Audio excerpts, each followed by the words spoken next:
Hey everyone, it's Charlie Morgan here and welcome to Trial by Fire. Growth is pain and success is suffering.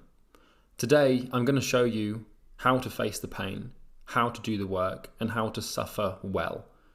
On your journey to your evolving self, you will be facing pain. It's going to fucking hurt, okay? It's really not going to be pleasant. Your body is going to kick up a huge fuss.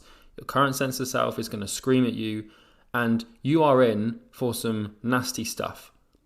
And I'm telling you that not because I'm trying to scare you away from doing what you want to do. I'm telling you because you need to expect a very long, hard, painful battle. Okay? Building a successful business and growing yourself is no pleasurable, fun task. It's fun because, well, if you get good at it, then eventually you realize you can be anyone you want. But for someone who's sort of new to this whole mindset stuff, you're going to be in for some real suffering. And I'm preparing you for that with this video. And today I'm actually going to show you how to do it, like how to do the work. Because at this point, you know who you are, you know who you need to be. You understand your paradigm, you understand your goals, and you probably also have your action items listed out and you know what you need to do. So why haven't you done it? Well, obviously it's because you've only started watching the videos recently, but you've probably been sat on things that you know you need to have done for months, weeks, years maybe. And maybe you've been putting things off. Maybe you're procrastinating. Maybe you have this self-doubt and that's why you don't do the work. Or maybe you're anxious. There's all sorts of stories and reasons as to why people don't do what they should do. And in today's video, we're going to crack that code. And after this video, you will be able to do the work. You will be able to face the pain and you will be able to suffer well. It's a great quote from Epictetus that says that if I must die, but must I die bawling? And what he meant by that is, well, he's got to suffer. But does he have to suffer screaming and crying?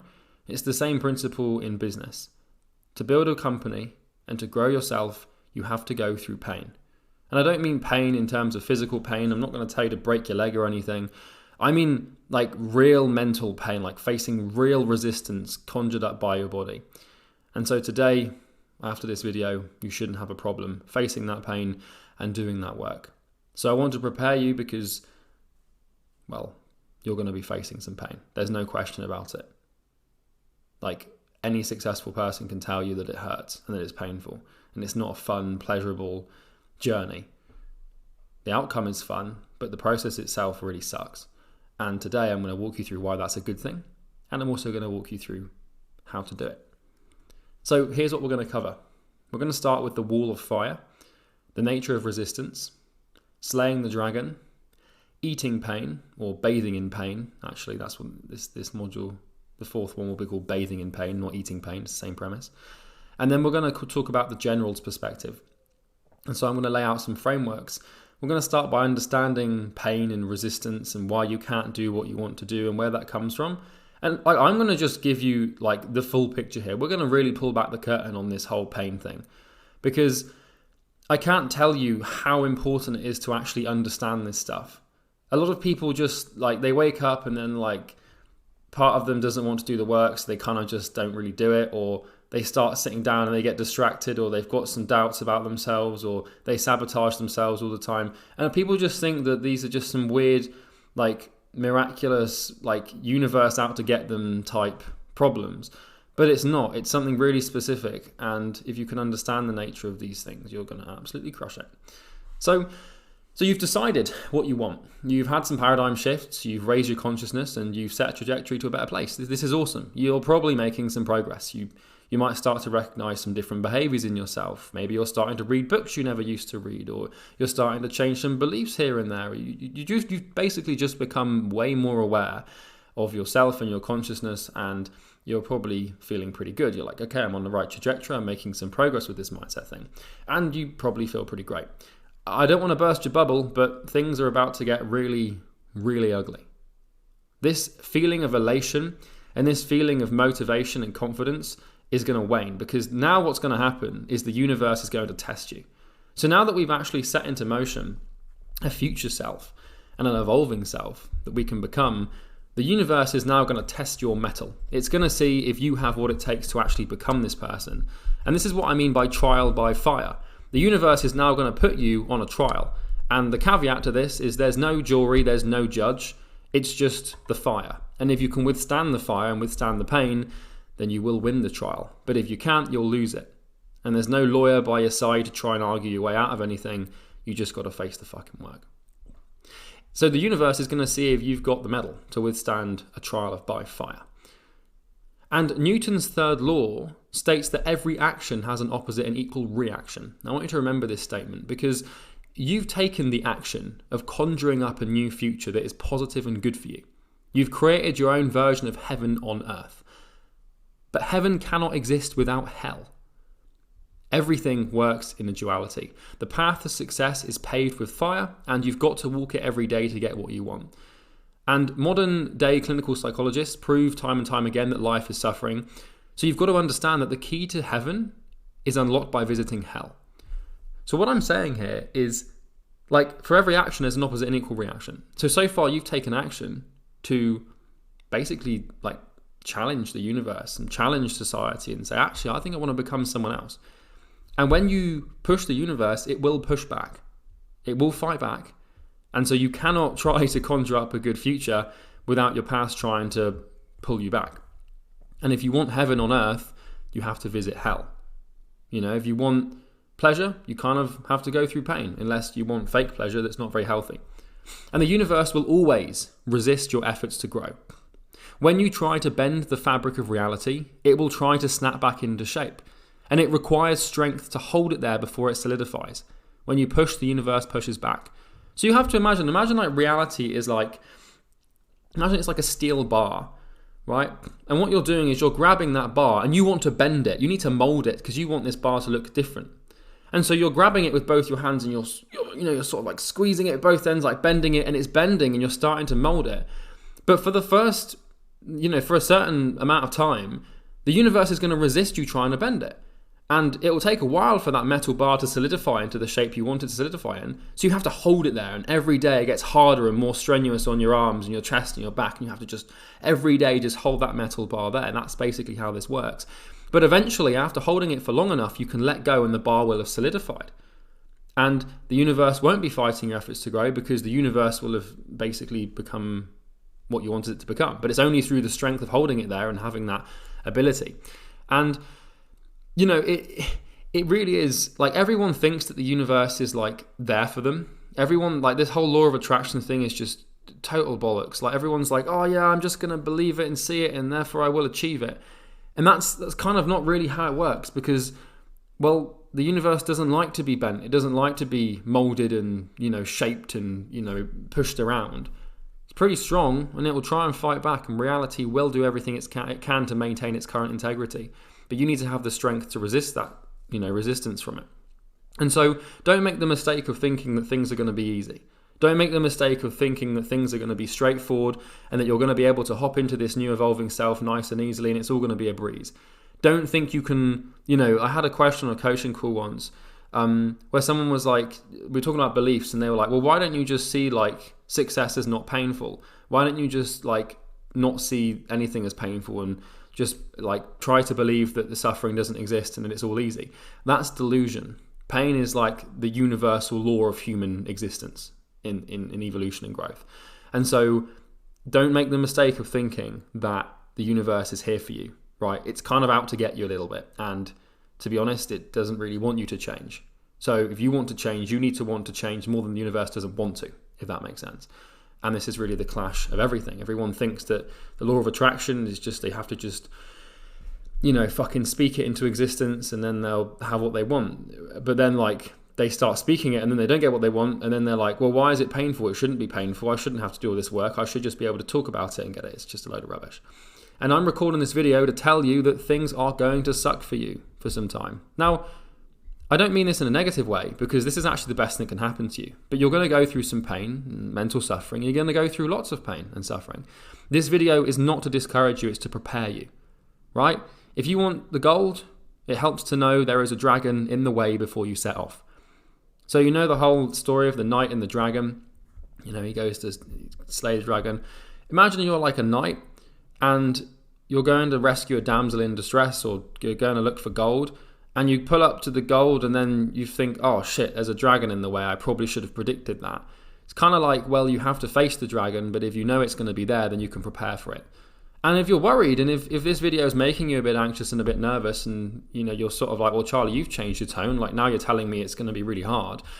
Like, your current emotional state is not of my concern, because it's not of the universe's concern. The universe doesn't care if you're worried about the hard work. It doesn't care if you're scared of, having to do the thing or face the pain.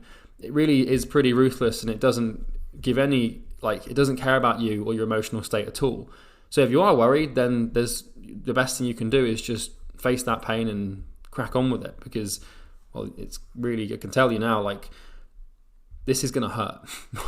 And I don't mean that in a negative way, and I'll explain why in a bit, but I just really want you to be prepared, and I don't want you to be surprised by, how hard this is going to get, because I promise you, that whole motivation and all this nice feeling that you've got, it will not last. Emotions like that are like a cold bath, or a warm bath, sorry. Over time, they will go cold, and you'll be sat in cold water, and it will really not be nice, but you have to stay in the bath.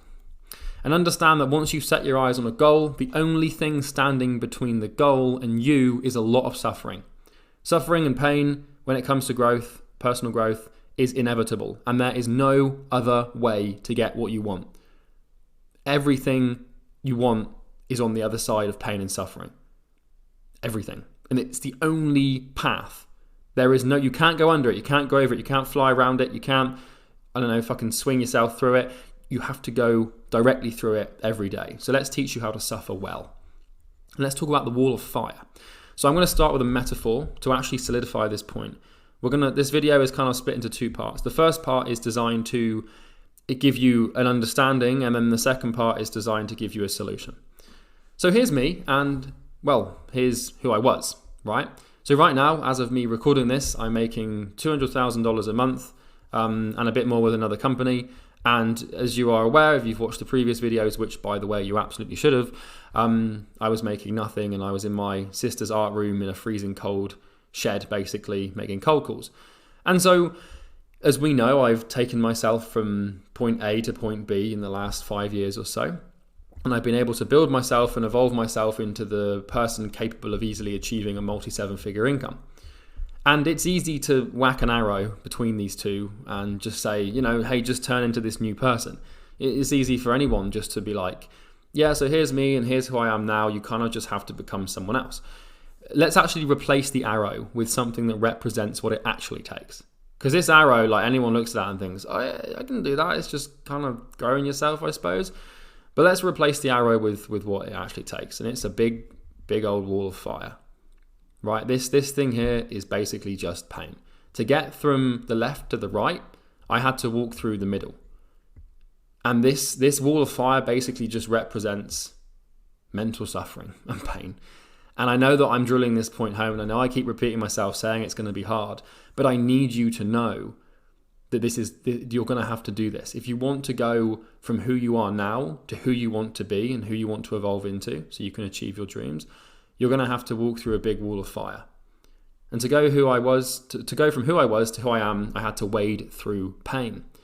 And then if I want to do this again, which I'm in the process of doing right now, guess what? I'm going to have to face more fire. So I'm not happy. I was looking at my Stripe account and make 200 grand a month, whatever. That you have the same psychological makeup at that level in terms of how you perceive things with regards to growth. So I'm just as unhappy making 200 grand a month as I was making 10 grand a month. It's not really the same as when you're making nothing, because the survival instinct is so raw and brutal that it sucks. But once you're making 200 grand a month, the psychological makeup behind that of how you perceive how much you're making is the same. So I could be making $1 million a month, and if I stagnate at that, I'll still be unhappy. It will still suck. And if I want to go from someone doing 200 grand a month to 2 million a month, which is what I want to do and I'm doing, then I kind of just have to go through more fire. And making these videos is part of that process, for example. And what I'm trying to tell you here is that to become someone new, you must face pain. During this transformation, you must live, eat, and breathe pain. Pain is now your best friend.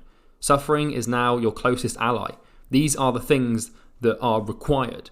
We don't want to hate them. We don't want to despise them. We don't want to avoid them. We don't want to evade them. We don't want to run from them. We want to live, eat, and breathe them, because they are the only way we can get what we possibly want. And these are growing pains. And the wall of fire is real and it exists. You can't fly over it. You can't dig under it. You can't go around it. You can't pretend it isn't there. It's there, and the only way to get to the other side is to go through it. By going through it and coming out the other side, you complete the trial by fire that the universe has set for you. Right? So when you remember, you're who you are now, you've set an evolving self. Now we've got a gap. To bridge the gap, the only way is to walk through the fire. And this is why I've called this video Trial by Fire. Because like the universe is now going to set a test for you. And it's going to be like, okay, you want this? Well, let's see if you deserve it.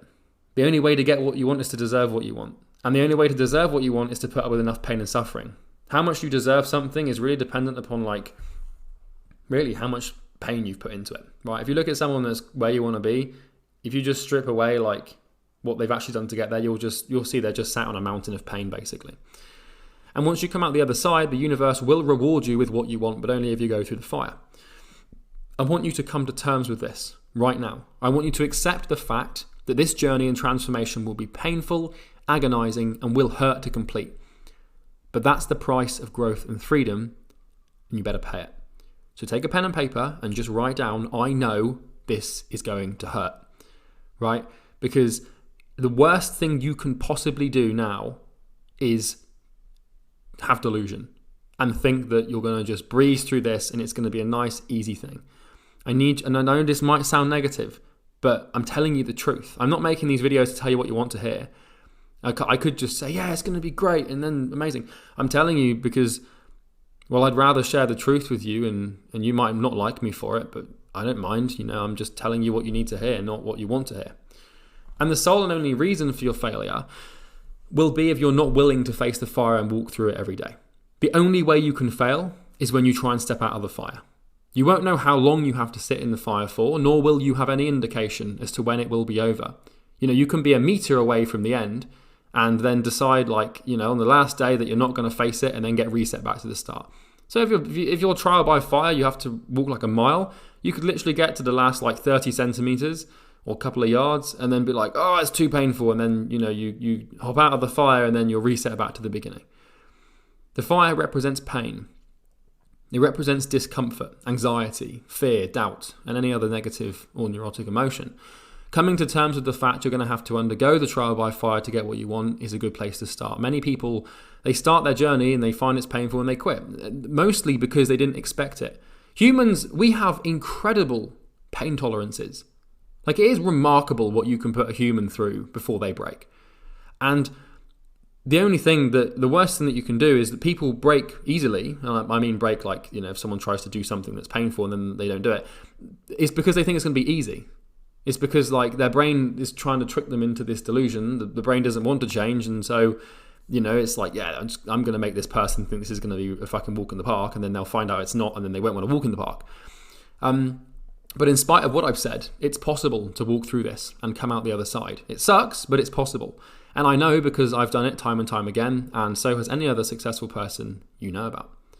So we have to walk through fire to evolve. It's kind of like your evolving self is forged in fire. It's forged in pain.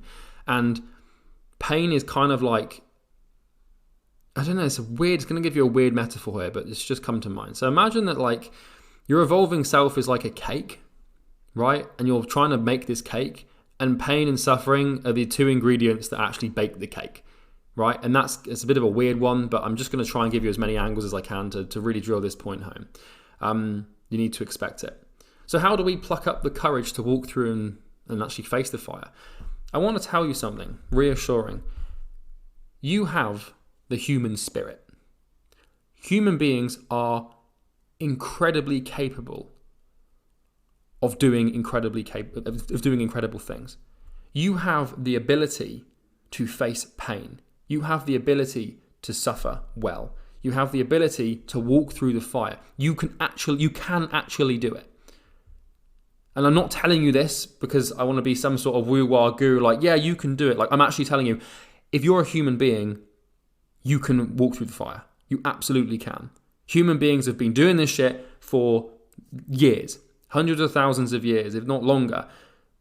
The animal within us, the spirit within us, is more than capable of facing pain and growing and evolving. And you might think, oh, I'm just different, like I can't do it. No, at a base level, we are all the same. We all have the human spirit. It's just a question of whether or not you've forgotten you've got it. And we need to understand the nature of this fire. So let's talk about the nature of resistance. So now that I've laid this out for you, I've set some expectations and I've told you it's going to be painful and I've given you some metaphors to understand like what you've got to walk through to make this happen. I want to help you understand the nature of fire, which is basically the nature of resistance. This has taken me 5 years of critical thought to figure out. This video alone took me about 2 weeks to put together because of how much thought I had to put into the next few slides. Breaking this down and explaining it is probably one of the most cognitively consuming things I've ever done. And what I'm going to tell you now is profound, right? The nature of resistance, understanding this thing, not just like at the surface level of being like, yeah, you've got to do hard work and it's going to suck, but actually pulling that apart like we did with the nature of aim, for example. Let's hop into that. So in pursuit of your goal, you're going to face resistance. We can change fire with resistance, but I use the word fire because everyone knows what fire is. Not many people know what resistance is at its core. It's true that, well, it's the resistance is the true enemy of your goal, and you have to face it every day. It's the source of everything painful. And if we can understand what resistance is and how it operates as a force within us, then we can beat it. So resistance is like this force. I'm going to explain it now.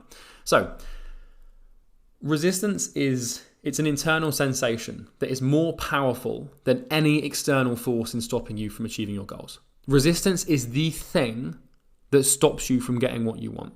It's the voice in your head that says you aren't good enough or strong enough or motivated enough to start your journey. It is a faceless, formless, and heartless energy with the sole purpose of ensuring you never start the work that will lead to your true nature and your true self. In this picture, it's not the rock, the gravity, or the incline of the mountain that's hard. It's the doubts of the person carrying it and the fears that that person harbors and the pain they feel. It's just, all we're looking at here on the right is a steep face and a rock and gravity. That's not the resistance. The resistance is what's going on between the ears of the person carrying it. It's that person's doubts. Because like when you think about a good metaphor for this, or a good way to perceive this, is when you think about how hard it is to send cold emails or how hard it is to do a sales call. All you're doing is asking questions or tapping away on a keyboard. It's never the actual sort of physical attributes of the activity that generate the resistance. It's always the human being that generates the resistance doing the activities. So drill this point home. When you look at this on the right, you might think, God, that looks tough, but it's not. It's the rock and the face of the mountain. They are not the resistance. The resistance is generated by the person pushing the rock up the hill. And it's important to realize that when facing resistance, it's you that produces it. Inanimate objects and actions do not produce resistance. So here's, like I said, with cold email. So if you feel resistance or doubts, or if you feel like it's hard for you to do cold emails or cold messaging, well, look at this. All you're doing with cold email or cold messaging is clicking buttons on a mouse and keyboard on a screen, copying and pasting bits of data and text and then pressing send. If I asked you to do this for half an hour, you'd feel no resistance at all, except from maybe some boredom. Like, imagine if all you had to do, like with cold email and cold messaging and stuff, is open up 2 Google Docs and then copy and paste a line from one Google Doc into another Google Doc and just do that for half an hour. You wouldn't have any resistance towards doing that. Now, you might think it's a bit boring, but you wouldn't have self-doubt about your ability to do it. It wouldn't make you anxious. It wouldn't terrify you. It's only because the act of clicking on our keyboard in this way contributes to our goal and a better future that we feel resistance. So it's never like the actions and the things that you need to do are not the things that are resisting you. It's how you perceive those things, and it's the emotional baggage that you tie to those things. It's like cold calling. People are terrified of cold calling. But when you boil it down, all you're doing is tapping numbers on a screen, pressing a green button, listening to a voice, and then telling that voice and like articulating some words, and then the person ending the call. That's all a cold call is. It's not like when you actually observe like the action, that's not the thing that creates the resistance. It's the human variable is the thing that creates the resistance and the pain. So any action that you need to take in business or anything you need to do to grow yourself, it's never the thing. It's kind of like you can't really liken it too much to exercise, but you could potentially. It's kind of like if you're running, right? All you're doing is putting one foot in front of the other. That's like, it's not a huge thing, but then eventually your body creates the resistance and you start to feel it. And so it's never the action, especially in business, especially when it comes to doing things to grow your business, like sales calls. People feel resistance towards like asking questions. It's like all you're doing is just saying words and then putting a little inflection on the end so it denotes that you want someone to respond with an answer. It's not hard to do. It's just your perception of it that creates it resistance. So like I said with sales calls, I just gave you that example. All you're doing is asking questions and explaining what you do, right? So sales calls is literally just questions and an explanation. You do this all the time in the real world. You know how to ask questions. You know how to explain how things work. You speak all the time. You ask questions all the time. It's like the act of sales is not what produces resistance. There is the objective action, and then there is the subjective resistance associated with the action. And think about it. All cold calling is like I said, dialing a number and talking to someone. That's it. It's not like all the resistance and fear you feel is a product of you, not a product of the action or the activity itself. So like, you might feel some resistance towards watching these mindset videos. But like when you boil down watching a mindset video, all you're doing is sitting down. You sit down every day and then you're staring at a screen and listening to a voice. That's all you're doing. But if you feel resistance towards doing that, that's on you. It's not the thing that's producing the resistance, you're producing it. It's a projection. So I want you to sort of like start seeing the activities you resist for what they are, not who you are, and they'll get really easy. So like, it's like kind of like instead of being like I'm going to send cold emails today, it's like I'm going to copy and paste the same message 30 times into another Google tab and press a blue send button. That's all you're doing, right? But when you attach the words cold email, all this shit starts to come in. So let's drill down and understand the principles of resistance, because I want to really help you understand what this is. So principle 1, there is an enemy working against you, resistance, right? It's a force that you generate. It's an intelligent, malevolent, and nasty force that is basically like created by you to resist the thing. Now it's kind of, you don't intentionally create this, and I'm going to explain where it comes from later on, but you have to understand that like if you sit down to do something and do some work and you don't do it, then there's resistance at play. The enemy is relentless. It aims to kill your desired reality and quash all your hopes and dreams. The enemy is produced by a fragment of you. You are not the enemy. It's a force of nature produced by you, but you can't help it, just like a pulse. Kind of just like it's inside of you. It's kind of just like your heart beating or your lungs breathing. It's just a force of nature. You must duel yourself. You are the knight and the dragon, and war is inevitable, and the knight must win. So what I mean here is it's you against you. You produce the resistance, but you also want to fight the resistance. So all of the issues and problems you have are created by yourself and your brain. Goals come first, resistance comes second. There cannot be a shadow without an object and the sun. And resistance can be overcome with pain, love, and assistance, which is the opposite of resistance. It is beatable, okay? So to the sixth point here, with how resistance, like in order for, like it comes back to this for actions and reactions.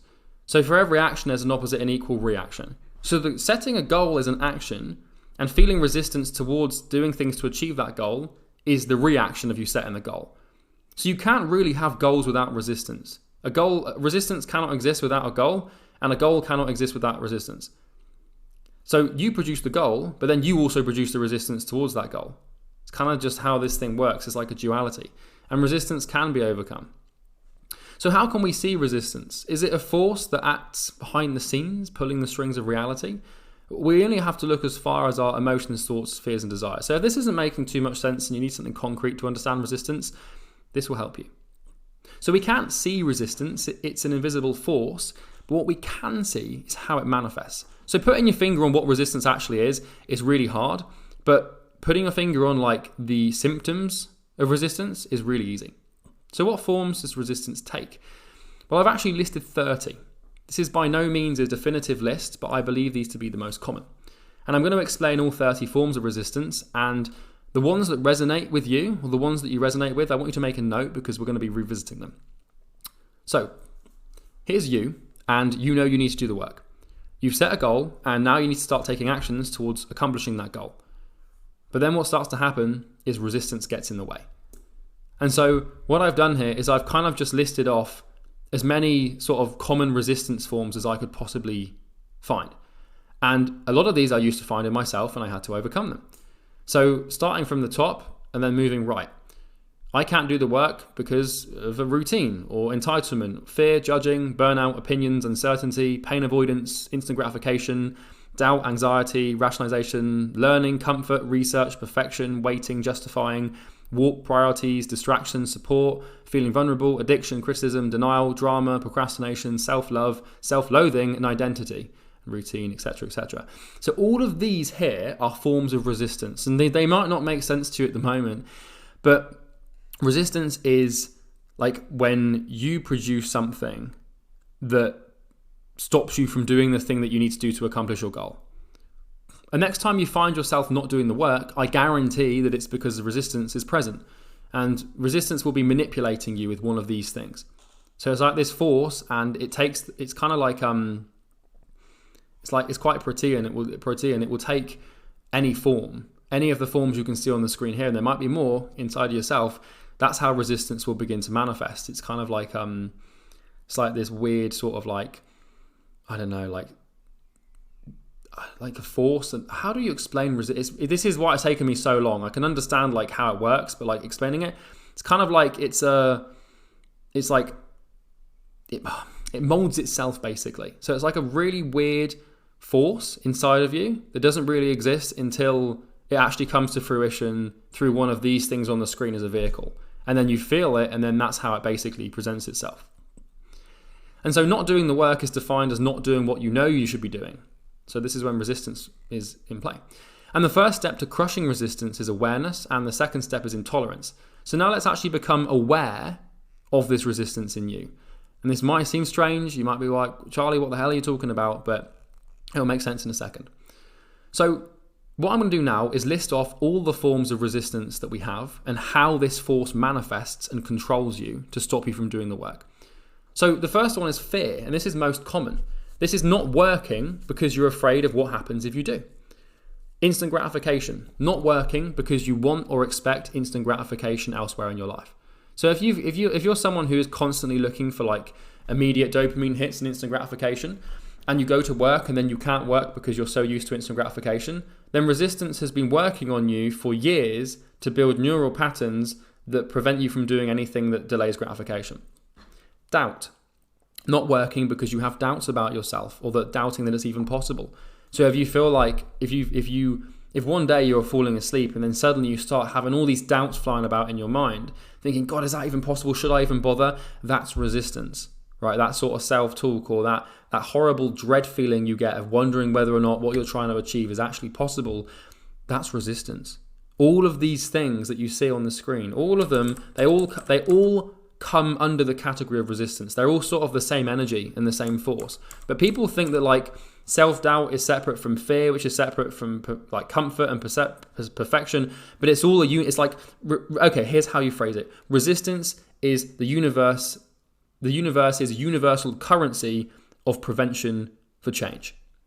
That's how you articulate it. And so all of the things you see here, like resistance is at play, and resistance is the currency, and it kind of just buys shit in this way. Doubt, anxiety, rationalization. So anxiety, not working because it makes you feel nervous, anxious, or uncomfortable. Rationalization, not working because you've rationalized not to do it. Learning, not working because you want to learn more about the thing first. Research, not working because you want to do some more research first. Comfort, not working because you feel comfortable right now and don't want to feel uncomfortable. Like comfort and doubt and fear are basically the same thing. Perfection, everything, all of these things are the same thing, just manifested in different forms. They feel different and they look different, and you can look at them and you think, oh, that's weird, and I've got this doubt over here, and then over here I want this thing to be perfect before I do it, and over here I want to do some more research before I dive into it. And they feel different. So you think you've got all these different things playing you and manipulating you to not take action. But all of them are just resistance, just taking many different forms. And it's kind of like wearing many different hats and faces, if that makes sense. You think they're different things, but they're all the same thing, I promise you. Perfection, not working because you want everything to be perfect before starting or waiting for perfect conditions. Waiting, not working because you'd rather wait to see if things change. Justifying, not working because you've justified not to work. Warped priority, not working on the main thing because because you think you should be working on something else. So this is like when people they need to do outreach and then they're like, oh, I feel like I should be doing my website today, or I feel like I should be doing some blog posts today. That's resistance. That's no different from self-doubt as to whether or not your thing's going to work. They look different, but it's the same force acting. Distraction, not working because that thing keeps distracting you. So it's I'm just constantly on YouTube. It's not YouTube that's the problem. It's resistance is manifesting a distracted version of you that keeps clicking on YouTube. Being distracted by YouTube is the strings of yourself are being pulled by the same thing that generates the self-doubt, the anxiety, everything else. Can't stress this enough. Support. This is a big one. Not working because you don't have the support or a fucking accountability partner. People are like, oh, I can't really do this because I haven't got an accountability partner, or I can't really do this because I haven't got the support network. This is resistance in plain sight. People think it's this nice, pretty thing. It's I just want to get an accountability partner before I start. I can't do my outreach if I haven't got my accountability partner. It's resistance. It's just there. It's manipulating you and persuading you. It knows you very well. It is you, basically. And so it will do everything it can to pull the wool over your eyes. Feeling vulnerable, not working because it makes you feel vulnerable or psychologically exposed. Addiction, not working because you're addicted to something other than working. People are I'm addicted to video games, so I can't work. It's resistance, right? Your brain doesn't want to do the work because it doesn't want to change, and so it gives you an addiction. It's the same force that generates the doubt, that generates everything else. Criticism, not working because you've criticized others that do the work instead of being critical of others instead. So if you're constantly judging people who work hard, then you're not going to work hard because you're afraid of being judged. It's a mirror. And so if your brain is generating these judgments, then it's actually resistance at play because the resistance knows that by judging other people, you're not going to want to do the work yourself. And so it's resistance that's generated that. It's like this universal form that generates every other thing that stops you from working. Denial, not working because you're in denial, refusing to see and accept the truth. Drama, not working because you're drawn to, create, or move to drama in your personal life. Procrastination, not working because you're putting it off till tomorrow. This is a big one, right? Resistance is just we'll just do it tomorrow instead. Fuck that. Self-love, not working because it makes you feel stupid and a bit of self-hatred. So this is a big one. When people start working and then they're not very good at what they're working on. So they're I need to love myself. I need to be doing things that I'm good at, so I love myself. Self-loathing, not working because you hate yourself. So if you hate your current situation and self, and what will happen is you won't do the work because you don't feel like you're worth the work, because you don't feel like you're worth a new future. This is resistance. Identity trap, not working because working would not be me. Routine, not working because you didn't have your latte this morning, you didn't sleep very well. People wake up and they're I checked my Oura ring and I got an hour less deep sleep than usual, so I'm just going to take the afternoon off. Resistance. Entitlement, not working because you think you're entitled to not and that work is beneath you. Resistance. Judging, not working because you're too busy judging people that are. Resistance. Burnout, not working because you think you're too burned out to work. Resistance. Although this is a caveat to this, sometimes you will have burnout because you do have genuine biological limits, but they generally take months of disgusting work to actually accomplish. So most people think they're burned out, but they're just weak. Opinions, not working because you told someone, or because someone told you not to, or to take a day off. So sometimes people they'll get up and they'll feel a bit tired, they don't want to do the work, and then they'll text their mum or something and be like, hey mum, I feel tired. And then their mum will be like, oh, well, take the day off, honey. And then they take the fucking day off. Resistance. Uncertainty, not working because you're not sure how. Ambiguity is resistance. Pain avoidance, not working because work hurts. Resistance. All of these are the same thing. If we go around this circle again, it's like I said, resistance is the universe's universal currency for prevention to change. And so when you try to build a future for yourself and imagine a better version of yourself and your evolved self and try and start, escaping your current situation to achieve your goal, this is what the universe will throw at you. It's the same, it's made of the same stuff. Anxiety might look different to drama and addiction And burnout might look different to distraction, or justifying might look different to identity, or entitlement might look and feel different to instant gratification, but it's all made of the same stuff, right? It's all made of the same ingredient, which is resistance. And so you may not have a problem with addiction. You may not need to have support to work. You may not need to, you may not feel comfortable, and that's why you're not working. Maybe it's not that. But I can guarantee, looking at the screen here, you should be able to pinpoint your manifests of resistance and your symptoms of resistance. Kind of like resistance is a disease, and then everything you see on the screen here is like a vehicle for resistance to rear its ugly head. And so through them again: fear, instant gratification, doubt, anxiety, rationalization, learning, research, comfort, perfection, waiting, justification, warped priorities, distraction, support, feeling vulnerable, addiction, criticism, denial, drama, procrastination, self-love, self-loathing, identity traps, routine, entitlement, judging, burnout, opinions, uncertainty, pain avoidance. It's all made of the same stuff. It's all made of resistance, and this is how resistance manifests. I can't stress this enough. This is so important to understand, because what happens is people start buying this shit. So like one day they wake up and then like, you know, they feel vulnerable because like, you know, they have to do a sales call and they feel afraid. Like, oh, I don't want to feel vulnerable. So then they buy it and they're like, you know, it's kind of just like, yeah, I didn't do the sales call because it made me feel a bit vulnerable. I don't want to feel vulnerable. Or it's kind of like, oh, like I just feel like I'm not going to do it today because I had this huge doubts last night and I'm just not sure if it's even possible, so I'm not going to try. Resistance, same thing. So now we've got a resource for defining your primary resistance forms. So now what we need to do is become like brutally, honestly aware of how resistance is manifesting in your life. Because I can tell you right now, it's manifesting. And it will always be manifesting. It manifests in me. It manifests in Elon Musk. Well, maybe not, because that guy's like a fucking robot. But every human that tries to do anything better or tries to create a future or achieve a goal, they will face resistance. And so I've listed them all out here, right? We've got them all here. And now what I want you to do is this will be available in the resources section. So you can either print this out or you can click here to go to Google, to go to the Google Doc. And if you just come in here and go to File, like this, and make a copy, you can make your own copy, okay? But this is really important. Don't skip through this. Don't think, oh, I don't have resistance, it's something else. It is resistance. If you're not where you want to be, it's because you are listening to resistance and you're buying resistance, and you're basically just listening to this force within you, okay? So we need to bring it to your awareness. So what I want you to do now is note your primary resistance forms and some examples. So really think about it. Don't just do this in like 2 minutes. Don't just print this off, or don't just write this down and just do it like on a whim. Like take some real time, like take long critical reflection on this to list how resistance is manifesting in your brain and in your life. And if you can't think of any, then you're blind, right? If you can't think of how resistance is working in you, then that is resistance itself. So you'd put blindness, because if you can't think and if you can't see it, then that's a form of resistance, because resistance doesn't want to be exposed. It wants to stay under the covers. And so it will start to play you like a fiddle and play like a puppet and tell you that it doesn't exist and that it's something else. And if you're convinced that resistance doesn't exist and that it's something else, and that I'm wrong, and that it's not the question of whether I'm right or wrong or not, it's just the question of the fact that this thing does exist in you and it exists in everyone. If you can't see it, then that's resistance basically playing you. If you can't see that, then there's not much I can do to help you. And so just think back to when you needed to do something you knew you needed to do but didn't, right? Why didn't you? That's the only question you've got to ask yourself here.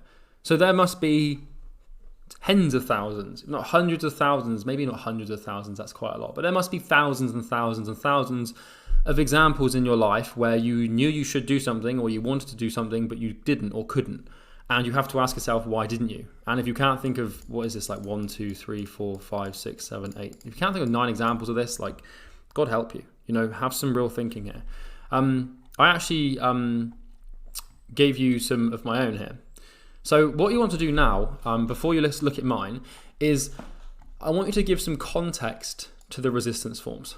So start by listing them off. There might be more than 9. You might find less than 9. Just the main ones, you'll know what the top 3 are. Like everyone's got like the top 3. But list as many as you can, and then give some context. So give some examples once you've listed these ones here. So here's some examples of me. These, just to be transparent and vulnerable with you, like I face resistance every day. I get up and part of me doesn't want to grow. It's natural. I have it, you have it, Everyone has it, right? But what I wanted to do is share some with you so you can like understand how it works within me. So here's my resistance forms. So the first one is burnout, right? Resistance has a tendency to convince me that I'm close to burnout and should stop working. The truth is that I once burned out horrifically, and I'm afraid of seeing that happen again.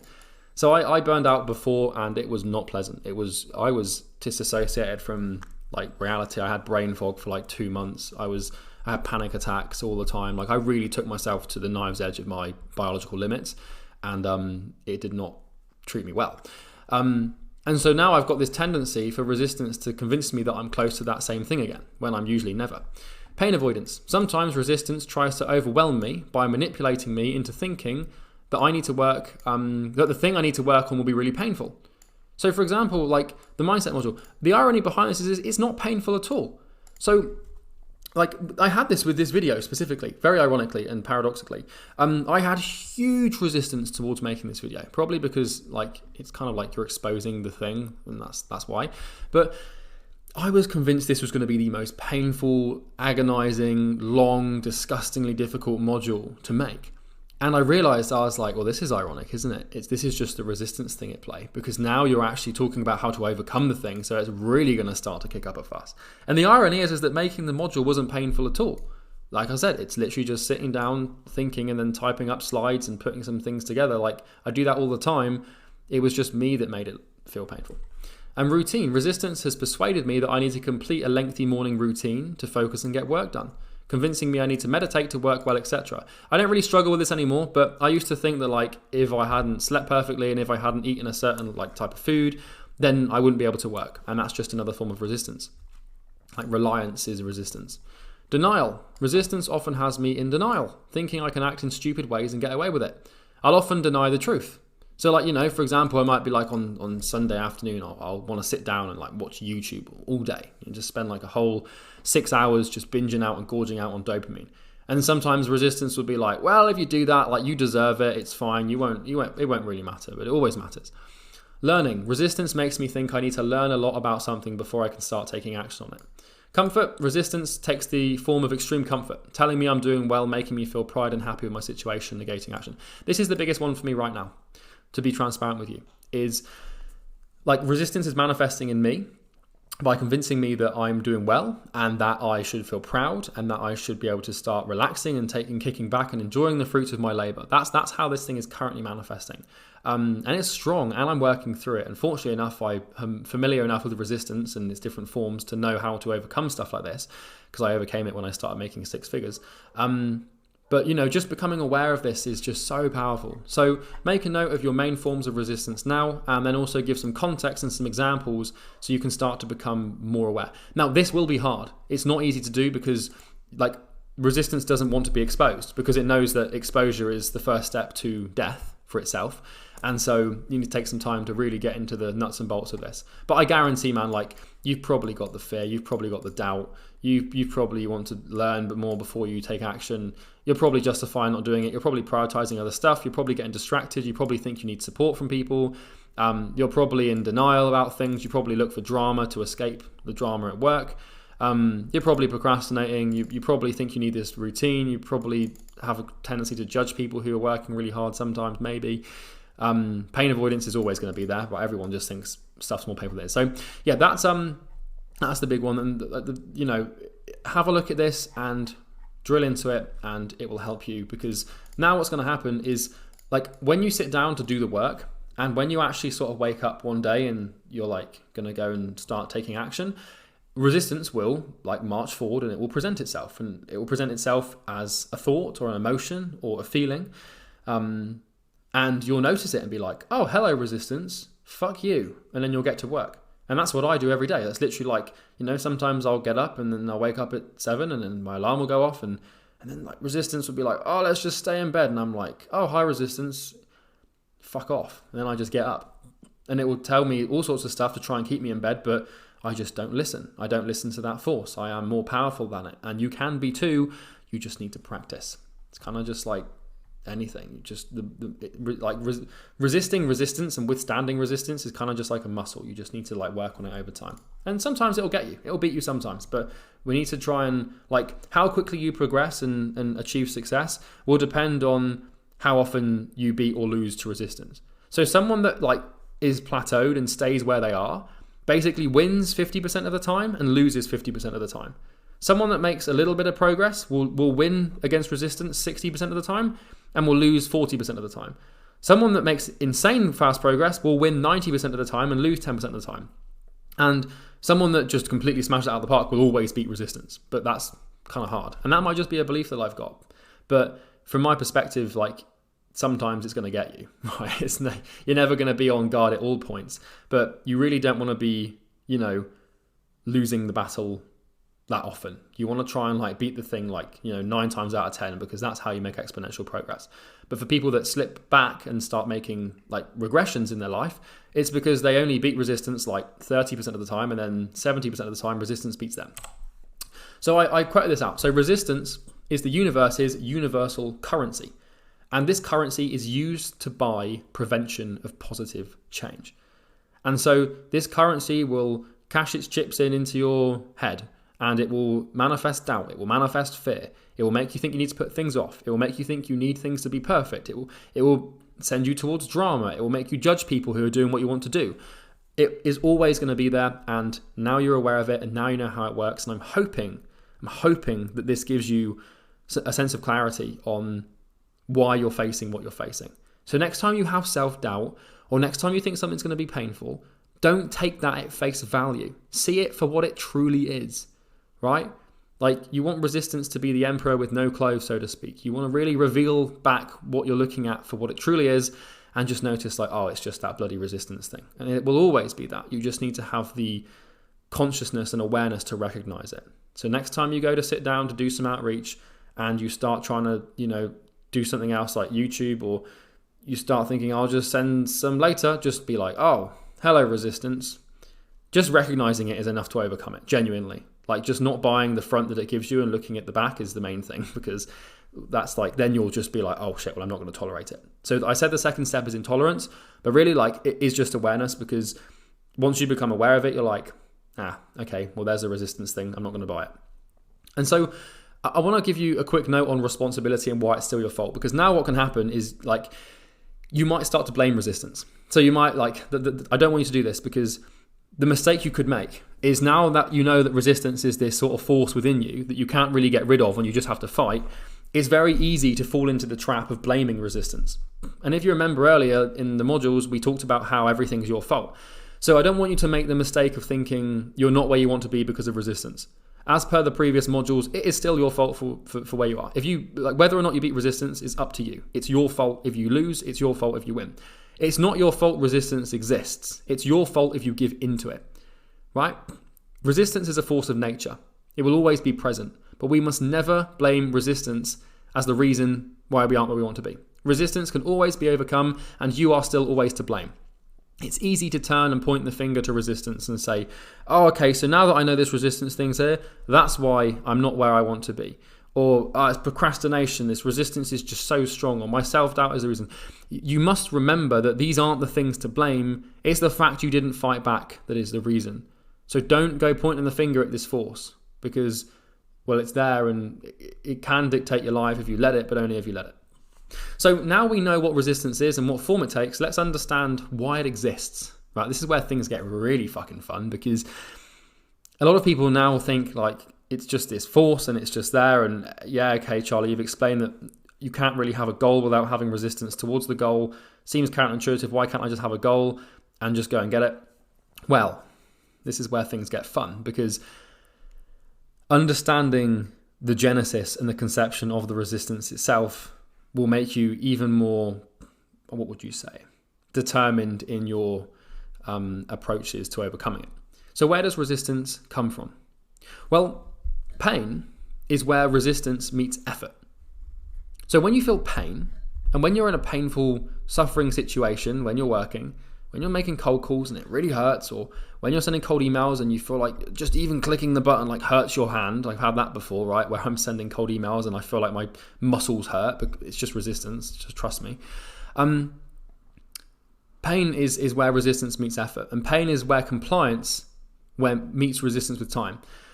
So this is a good point. I'm going to talk about where resistance comes from in a second, but first of all, I want to talk about pain here really quickly, because there's two types of pain. Pain, you can have the healthy pain, the productive pain, which is where you meet resistance with effort, or you can have the unhealthy pain, which is basically where resistance meets compliance. So you have two choices. You can face the resistance now and put effort into overcoming it and feel pain now for reward later, right? And that's how you want to do it.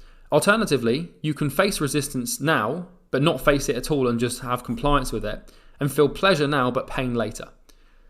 And you have to choose. Do you want pain now, glory later, or delusion now and pain later? Right? Everyone has this tendency to just, like, they face resistance and then they just comply with it, and then they feel good for now because, like, whatever, like they don't have to face the pain.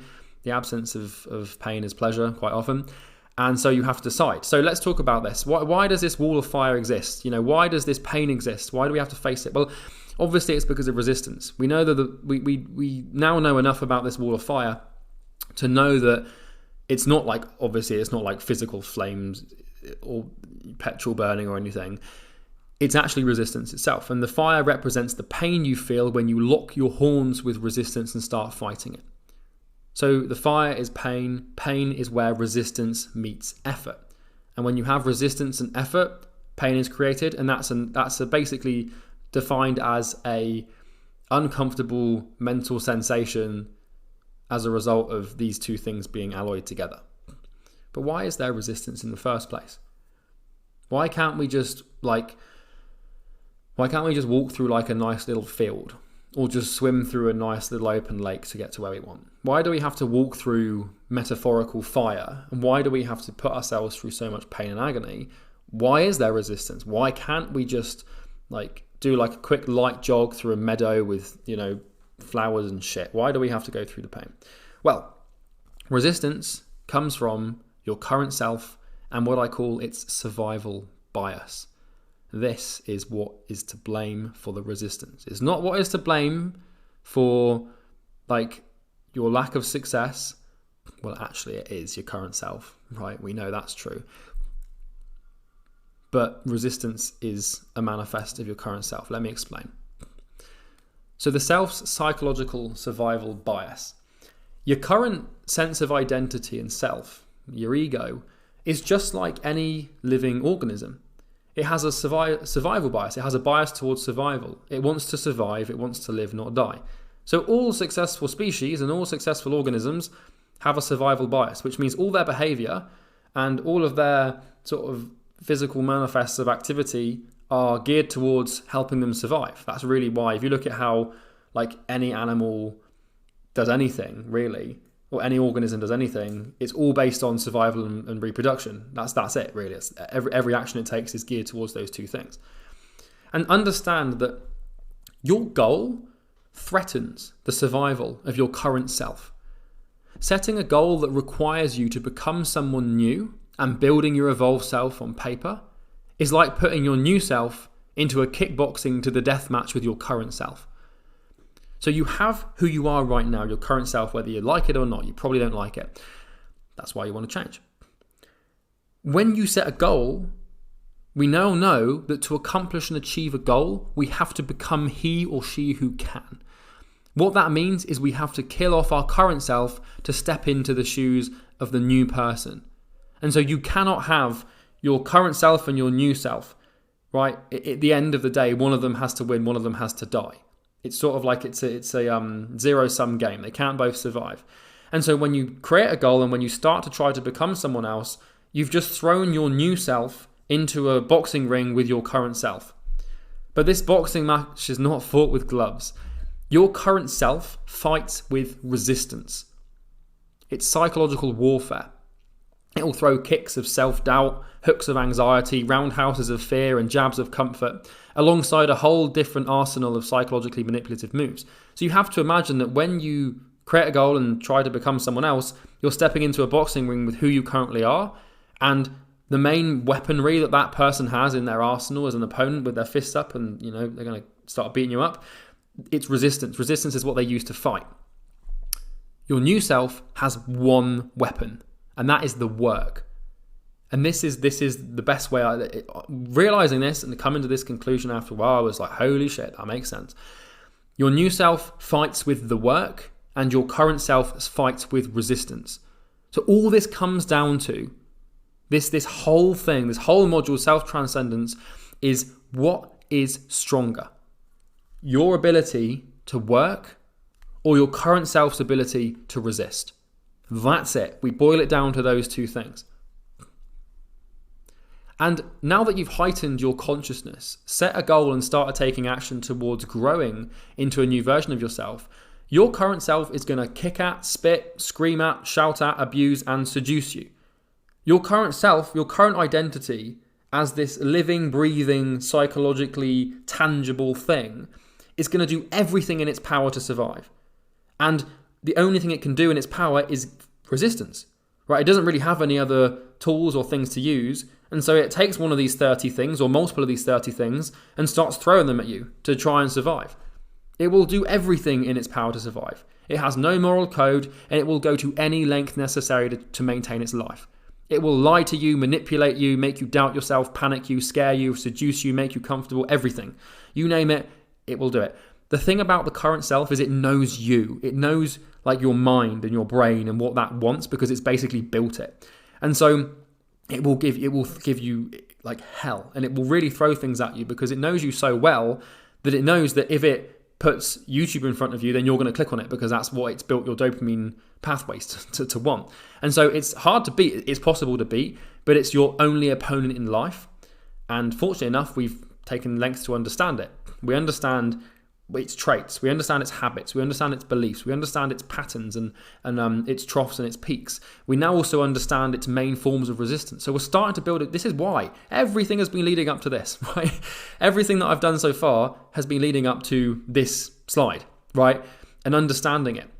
It's kind of like, imagine that when you try to start becoming someone else, it's kind of like you've cornered a honey badger. The current self is the honey badger, or it's like a lion or something, and you've put it in a corner, and now you've got to try and kill it. But that thing has got teeth and it's got claws and it's fast and it will just do everything it can to tear you apart.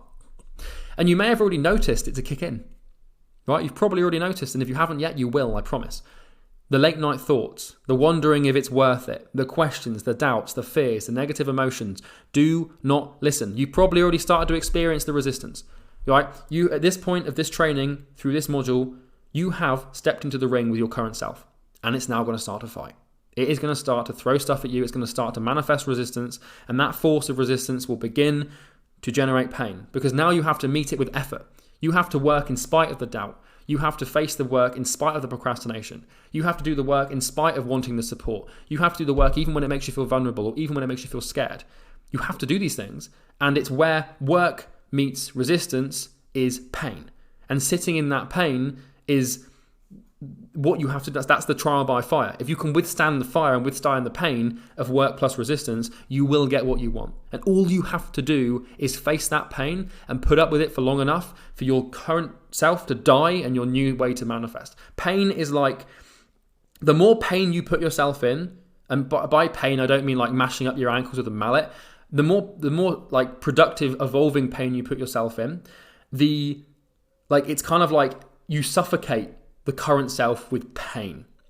That's a strong idea. The current self is suffocated by the pain that is a result of resistance in the work. And the more pain you can put yourself in, and the more doubts you can crush, and the more fears you can fight through, and the more times you can do the work, even when your body doesn't want to, the further you suffocate it. So you have to imagine the current self survives without pain, and the more pain you have, the more you suffocate the current self's ability to survive. The current self has all of these psychological weapons. All you have is the work. But let me tell you, the work wins every time. Every time. The work is way more powerful than any form of resistance you can face. It will always win. If you just work, if you do the work in face of the resistance, you will win. Because you will generate pain, and that pain will suffocate the current self.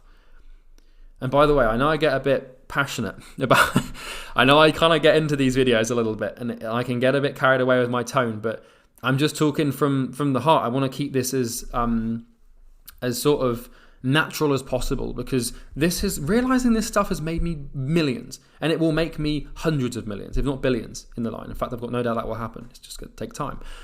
And the fact that I can share this with you, that makes me happy. So when you set a goal, your current self locks horns with your desired self. And this is what happens. Ladies and gentlemen, you remember this, right? From Breaking Your Chains, from the last video, where we talked about your oscillations and the oscillatory nature of life, where you go to one peak and then you go to a trough. And what happens here is when you're facing resistance and when you're in pain, that's when you're on this upwards trend. And when you're not facing resistance and falling down and letting it overcome you, then you're falling down to the trough.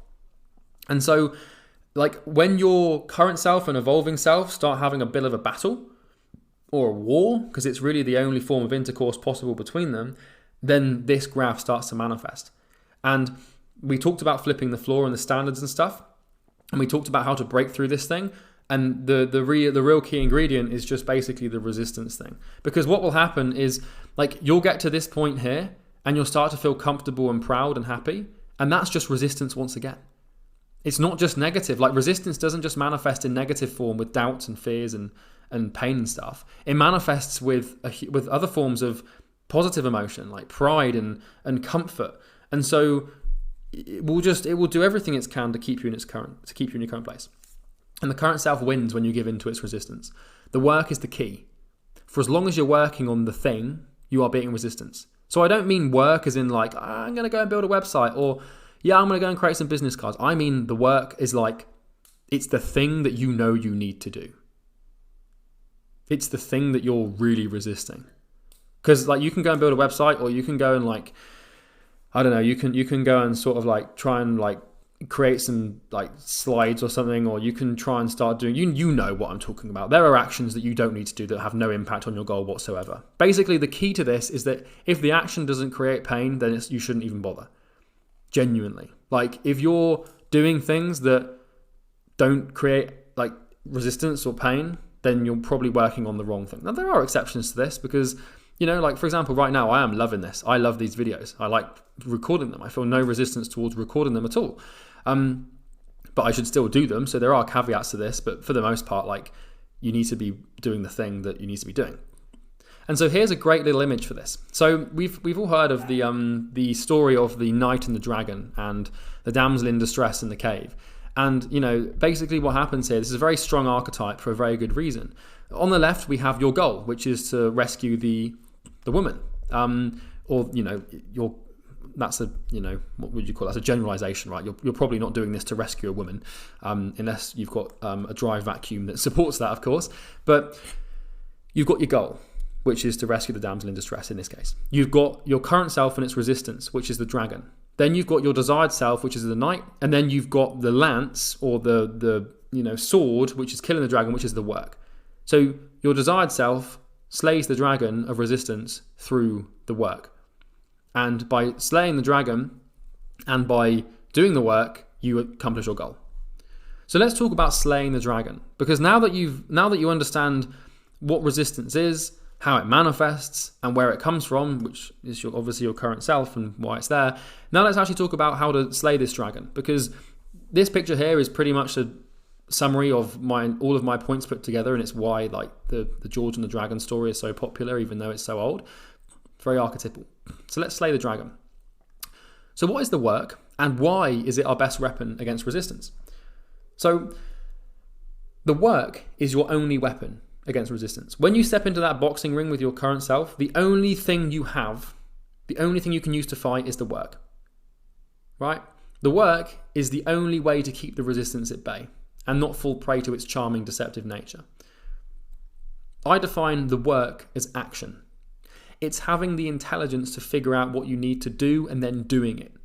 In life, there is cause and there is effect. We must cause to effect. The work is the cause of the effect you desire, and your goal is an effect. It's a snapshot of the future, and it's born out of the work. To boil it down, the work is basically forcing your body to take a physical action in spite of and against the resistance it has or feels towards taking it. So what I mean here is the work is basically doing the thing you know you need to do. And the cool thing about this is you can't really do the work without the resistance. The resistance, like the goal creates the resistance, and the resistance creates the work. Because, well, if you didn't feel resistance, you wouldn't know what to work on. So the work is basically taking the actions you know you need to take. It's not doing things that you know you shouldn't be doing. It's not going and spending 3 days watching YouTube videos on how to do the thing. It's sitting down and actually doing it.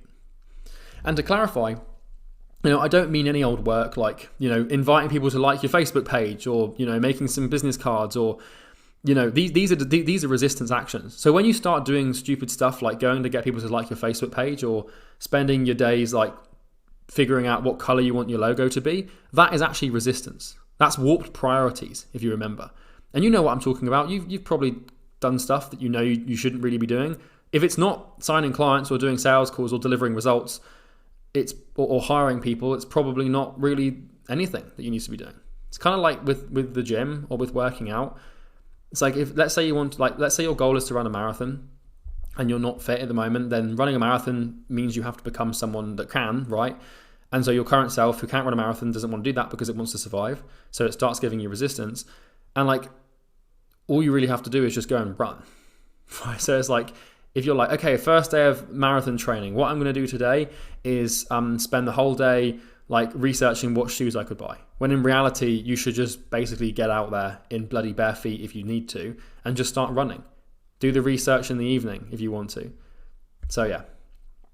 And when you work, resistance gets weaker. The stronger the resistance, the weaker it gets after you beat it. Eventually, after having taken daily action on your goal for a long time, you will have transcended yourself. The only path is the work. The only way is the work. So like I said, if we need to kill the current self. It needs to die. The evolving self cannot come to fruition if the current self is still there. It's one or the other. You can't have both. And so the best way to kill the evolving self and to grow and to transcend yourself is to suffocate it with pain. Pain is like what would you call pain? Pain's like the kryptonite of the current self, right? It's the thing that really kills it off. It's like the current self is almost like allergic to the pain. And the more pain you expose it to, the less chance it has of surviving. And so if you want to increase your chances of success, you just increase how much pain you're in. And the only way you can increase how much pain you're in is by applying effort and work to resistance, right? And you will often find that resistance gets stronger the closer you get to the finish line. Your journey through the fire may be 101 miles long. And I can guarantee you that at mile 100, you will face the most resistance possible. Your current self will Hail Mary the shit out of you emotionally. So what I mean here is the closer you get to your goal, the more resistance you will feel. It doesn't get easier the further into the fire you get. The fire gets hotter the closer to the end you actually become, or close to the end you actually are. And so when you've been doing this for some time, and then suddenly you wake up one day and the doubt is 10 times stronger, the pain avoidance is 5 times more prevalent, and the distractions seem 10 times more appealing, that's when you know you're getting close. Because the harder the current self kicks back and fights, the technically weaker it's getting. It's kind of like just before it's about to die, it really just sort of unlocks beast mode, and then it will just really fight back, and you need to just keep layering on that pain. Just keep on suffocating it with pain. It will be hell.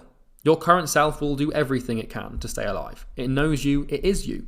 It'll use your weaknesses, your proclivities, your impulses, your drive, your desires. It will use everything it's got.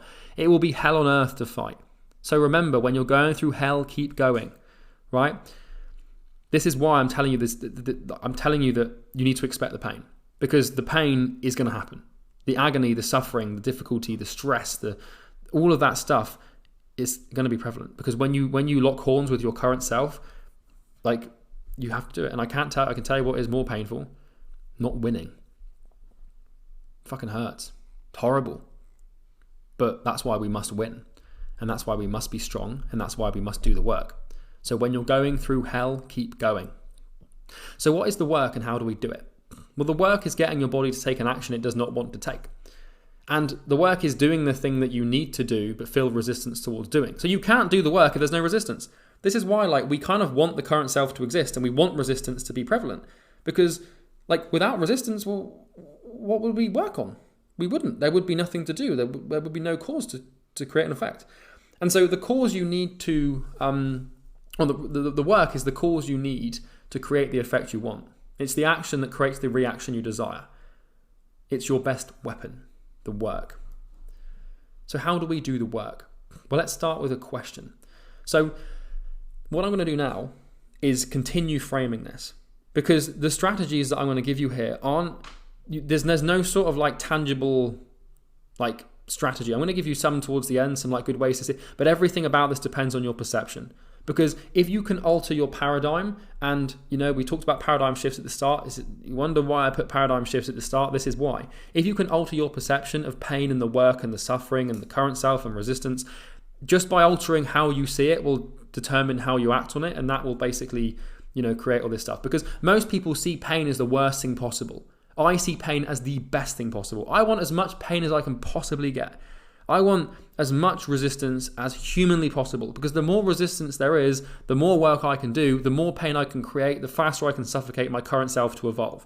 So you don't want to see your current self as a negative thing. You want to love that thing, because without your current self, there would be no resistance, there would be no work, there would be no pain, which means there's no evolved self, which means there's no goal. So the key to the goal is to recognize that all of this stuff that we don't want is exactly what we want. And so you have to flip your paradigm and see. And I'm hoping I'm doing a good enough job of articulating this, because it's a beautiful thing to realize and understand. And this is genuinely the big key. This is like the big paradigm shift towards getting what you want. So let's start with a question. What's a knight without a dragon? That's a good question. What is a knight without a dragon? Well, you just have an ordinary man. How could you be a knight without a dragon? How could you be a hero without a dangerous situation to save someone from? There cannot be a knight without a dragon. Sit with that for a second and actually just think about that. It's through having a dragon that a knight can manifest. For there to be a knight, there must be a dragon. The dragon creates the knight. What's a hero without a tribulation? What's an admirable victor without a fierce opponent? The trial by fire creates he who can withstand it. And that's all that's between you and your goal. All that's between you and your goal is pain. And it's through enduring the pain that you get what you want. The pain is the path.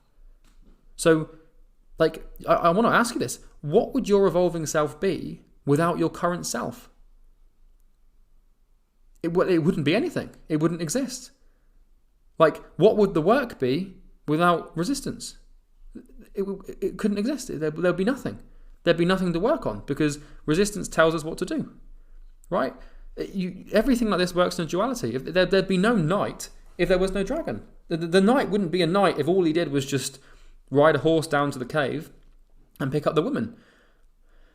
The victor wouldn't be the victor if he didn't have to beat an opponent. When you think about victory in anything, take MMA or fighting, or take cycling or running or any sort of sport, Olympics, how victorious someone is depends on how difficult it was to beat their opponents.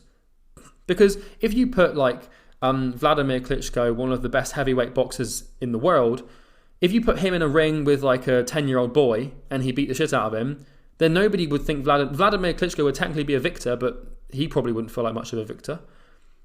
If the knight had to go and slay the dragon, but the dragon was like a baby dragon, it was 1 foot tall and couldn't even conjure up enough flames to light a match, then the knight wouldn't be a knight. The bigger the dragon, the bigger the challenge, the more knightly the knight is, right? The more ugly and horrible and evil your current self is, and the more that thing is just really sucking and really doesn't give you anything you want, the worse that your current self is, the better your evolving self can be. The pain is the path, and it's through the dragon we become the knight. It's through the current self we become the evolving self. And so you have to recognize this. What's a victor without a strong opponent? Nothing. There's nothing there. So why would you hate the path? You can't hate the pain. You can't hate your current self. You can't hate the resistance. Because if those things didn't exist, well then there'd be no evolving self. Everyone has this tendency to hate pain and resistance in their current self. Like I've told you, the current self is the cause of basically the resistance, and the resistance is the cause of the pain. But like I've said, we want the pain because the pain is how we suffocate the current self. But the irony is that the pain couldn't exist without the current self in the first place and without the resistance. So the current self kind of kills itself naturally. But we can't do that without the current self existing, and we can't evolve without being. We can't become without being. The current self is the path to the evolving self. So don't hate it. Everyone has this negative relationship with who they currently are because they see it as the thing that is holding them back. But the reality is that it's actually the thing that's pushing them forward. So you need to rekindle your relationship with everything you believe to be negative. This is the key. The reason I've been so successful in such a short period of time is because I love my current self. Now, not in regards to the fact that I love it for who it is and I'm settled with it and I'm happy with it, because I'll never be happy with who I am, which is quite a contrary thing to state amongst the current society. But I don't hate the pain. I love the pain. When resistance manifests, when I have a really strong doubt, I'm like, oh, thank God for that. Thank God for that resistance. Thank God for the pain that's coming as a result of that. Because without it, I couldn't evolve. I couldn't become. You cannot become without being. You must be to become. Without a dragon, there's no knight. So we need a dragon to slay if we want to become a knight. We cannot be a victor without an opponent. We need to be someone if we want to become someone. Foster gratitude for your current self. It's given you an opportunity. If you didn't have your current self, you'd have nothing to become. It's this understanding that makes me grateful for my current self and everything that it's produced. So looking at this picture on the right here, the guy at the top, Charlie Morgan, I no longer recognize, I am eternally grateful for that person. Because without him, the one at the bottom couldn't have manifested. Think of it this way in sales. Without objections being present, we have no opportunity to close the call. Most people see objections as the thing stopping them from closing the calls, but objections are actually doorways that we can use to close the deal and get the deal across the line.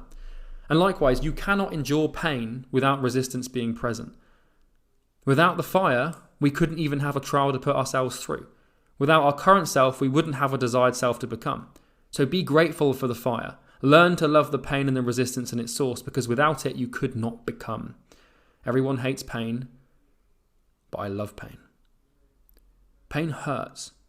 And we have this tendency to believe that things that hurt are negative. And sometimes that's true. If you break your arm, or if you get slapped in the face, or if someone breaks up with you, or if a friend stabs you in the back, it's going to hurt. And I'm not talking about pain with regards to physical things, like if you stub your toe and it's painful. That's not good, right? Because pain is actually, it's a feedback mechanism that our brain uses to keep us alive. So pain's actually quite handy. If your partner breaks up with you, or if a child of yours dies, you're gonna endure pain, and it's not, you don't want that sort of pain, is my point. You don't want to go and throw your child off a cliff because you want to feel the pain because you think it's going to grow you. That's not what I'm talking about here. I'll come to this in a bit where we talk about evolving pain. Don't make the mistake of thinking that you want to seek out suffering wherever you can. My point here is this is localized to personal growth and self-transcendence. There's a whole other world of pain that we don't really want to expose ourselves to because it genuinely is horrible and it doesn't do us much good. If a family member dies and you see it as a good thing, you're kind of just being an idiot. So just remember, there's caveats to all of this, and anything taken to its extreme will become its opposite. And we know that pain is effort and resistance. So let's talk about bathing in pain. And I use the word bathing because I really want you to sort of visualize this. I want you to just imagine that you're just going to sit in this thing. You're going to sit in the bath of pain and you're going to love it. It's going to feel amazing. So I'm going to give you an action item, and it's going to sound weird. What I'm about to tell you to do is going to sound a bit strange, and it's not a conventional thing to put into a business training. Obviously, you bought this program to acquire more clients and make more money. I'm going to tell you to do something, and you're going to think it's weird, but I want you to do it because it drills this point home perfectly. I want you to go and find something that you can hold in both hands that weighs, 1.5 to 3 kilograms. It could be I've got this water bottle here. Could be a small bag of sugar, some books, a small speaker. Just go and find something that weighs a couple of kilograms that you can hold in both hands and hold out. It sounds strange, but just pause the video now. Trust me, I know that's a weird thing to ask me to halfway through a mindset video. I'm sort of throwing a curveball here, but go and grab something from your kitchen. I don't know, grab like a pot or a pan or something and come back. Go and pause the video, do that now. So you should have that item, and let's dive in. So now, provided it's safe for you to do so, in a second here, I'm going to ask you to hold this item between your hands and hold it out in front of you with fully stretched arms. So kind of like, you want to grab the thing in between both hands and then just sort of like hold it out in front of you. So it's suspended, above the floor, and then gravity is obviously acting down on it, and your shoulders are, locked in holding this thing.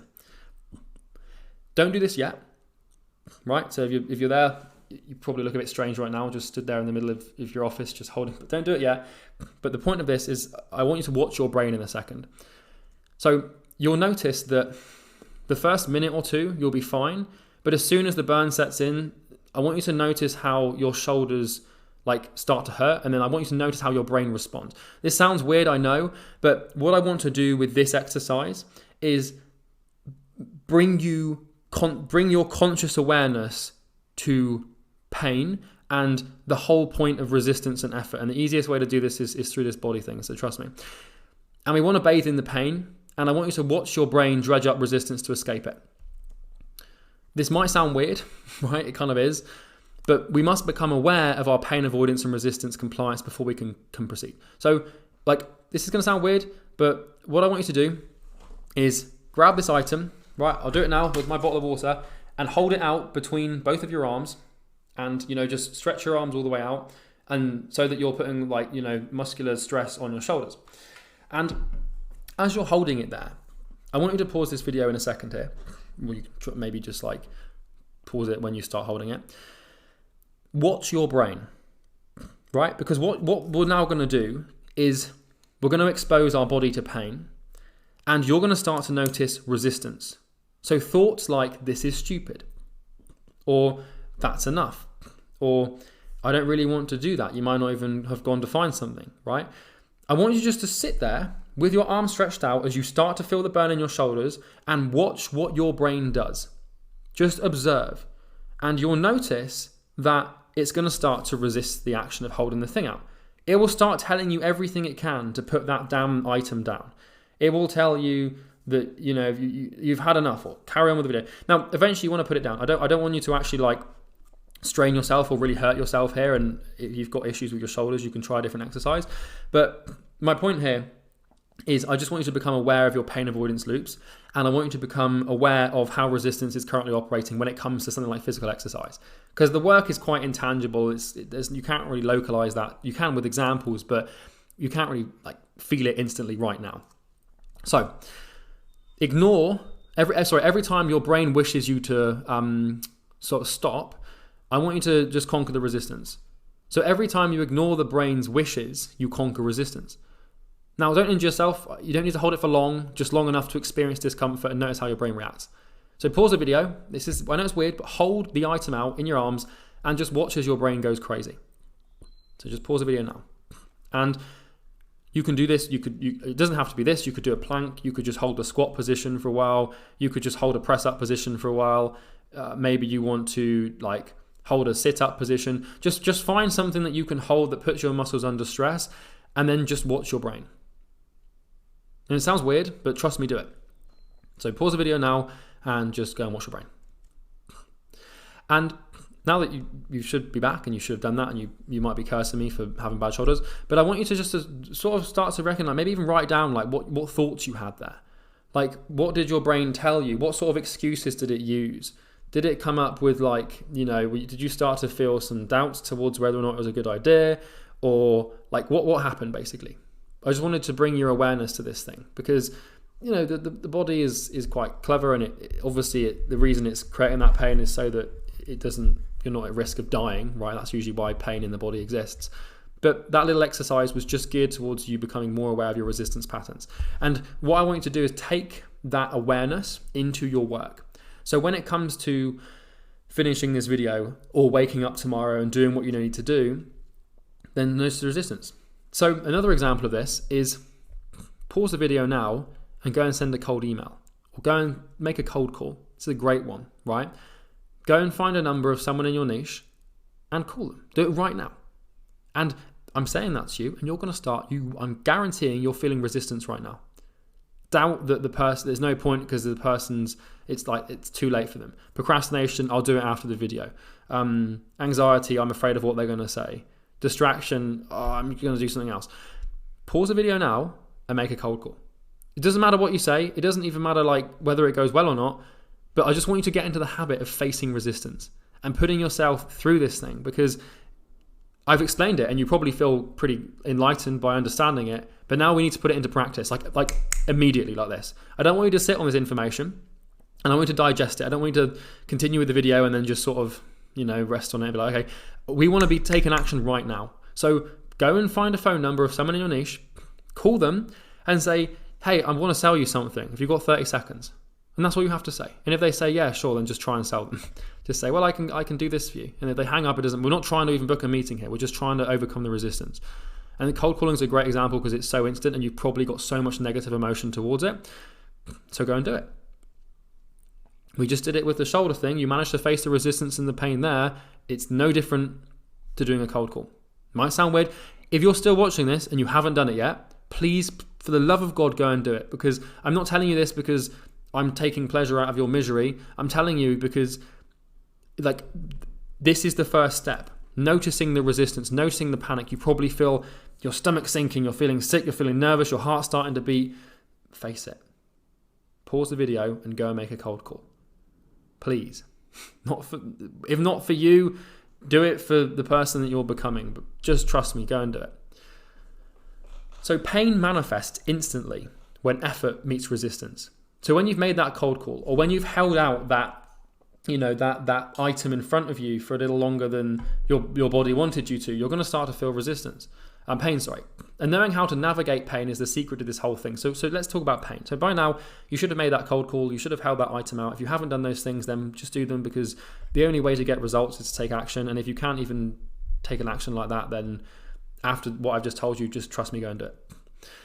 So what is pain? Well, I'll start by explaining that there are multiple forms of pain. Right? So mainly mental and physical. It hurts to stub your toe and it hurts to get your heart broken. I want it to be extremely clear that this whole video and the next few slides are not intended for you to seek or aim to engage in self-harm or seek situations that cause unhealthy pain in your life. So you might be like, yeah, Charlie said pain's good.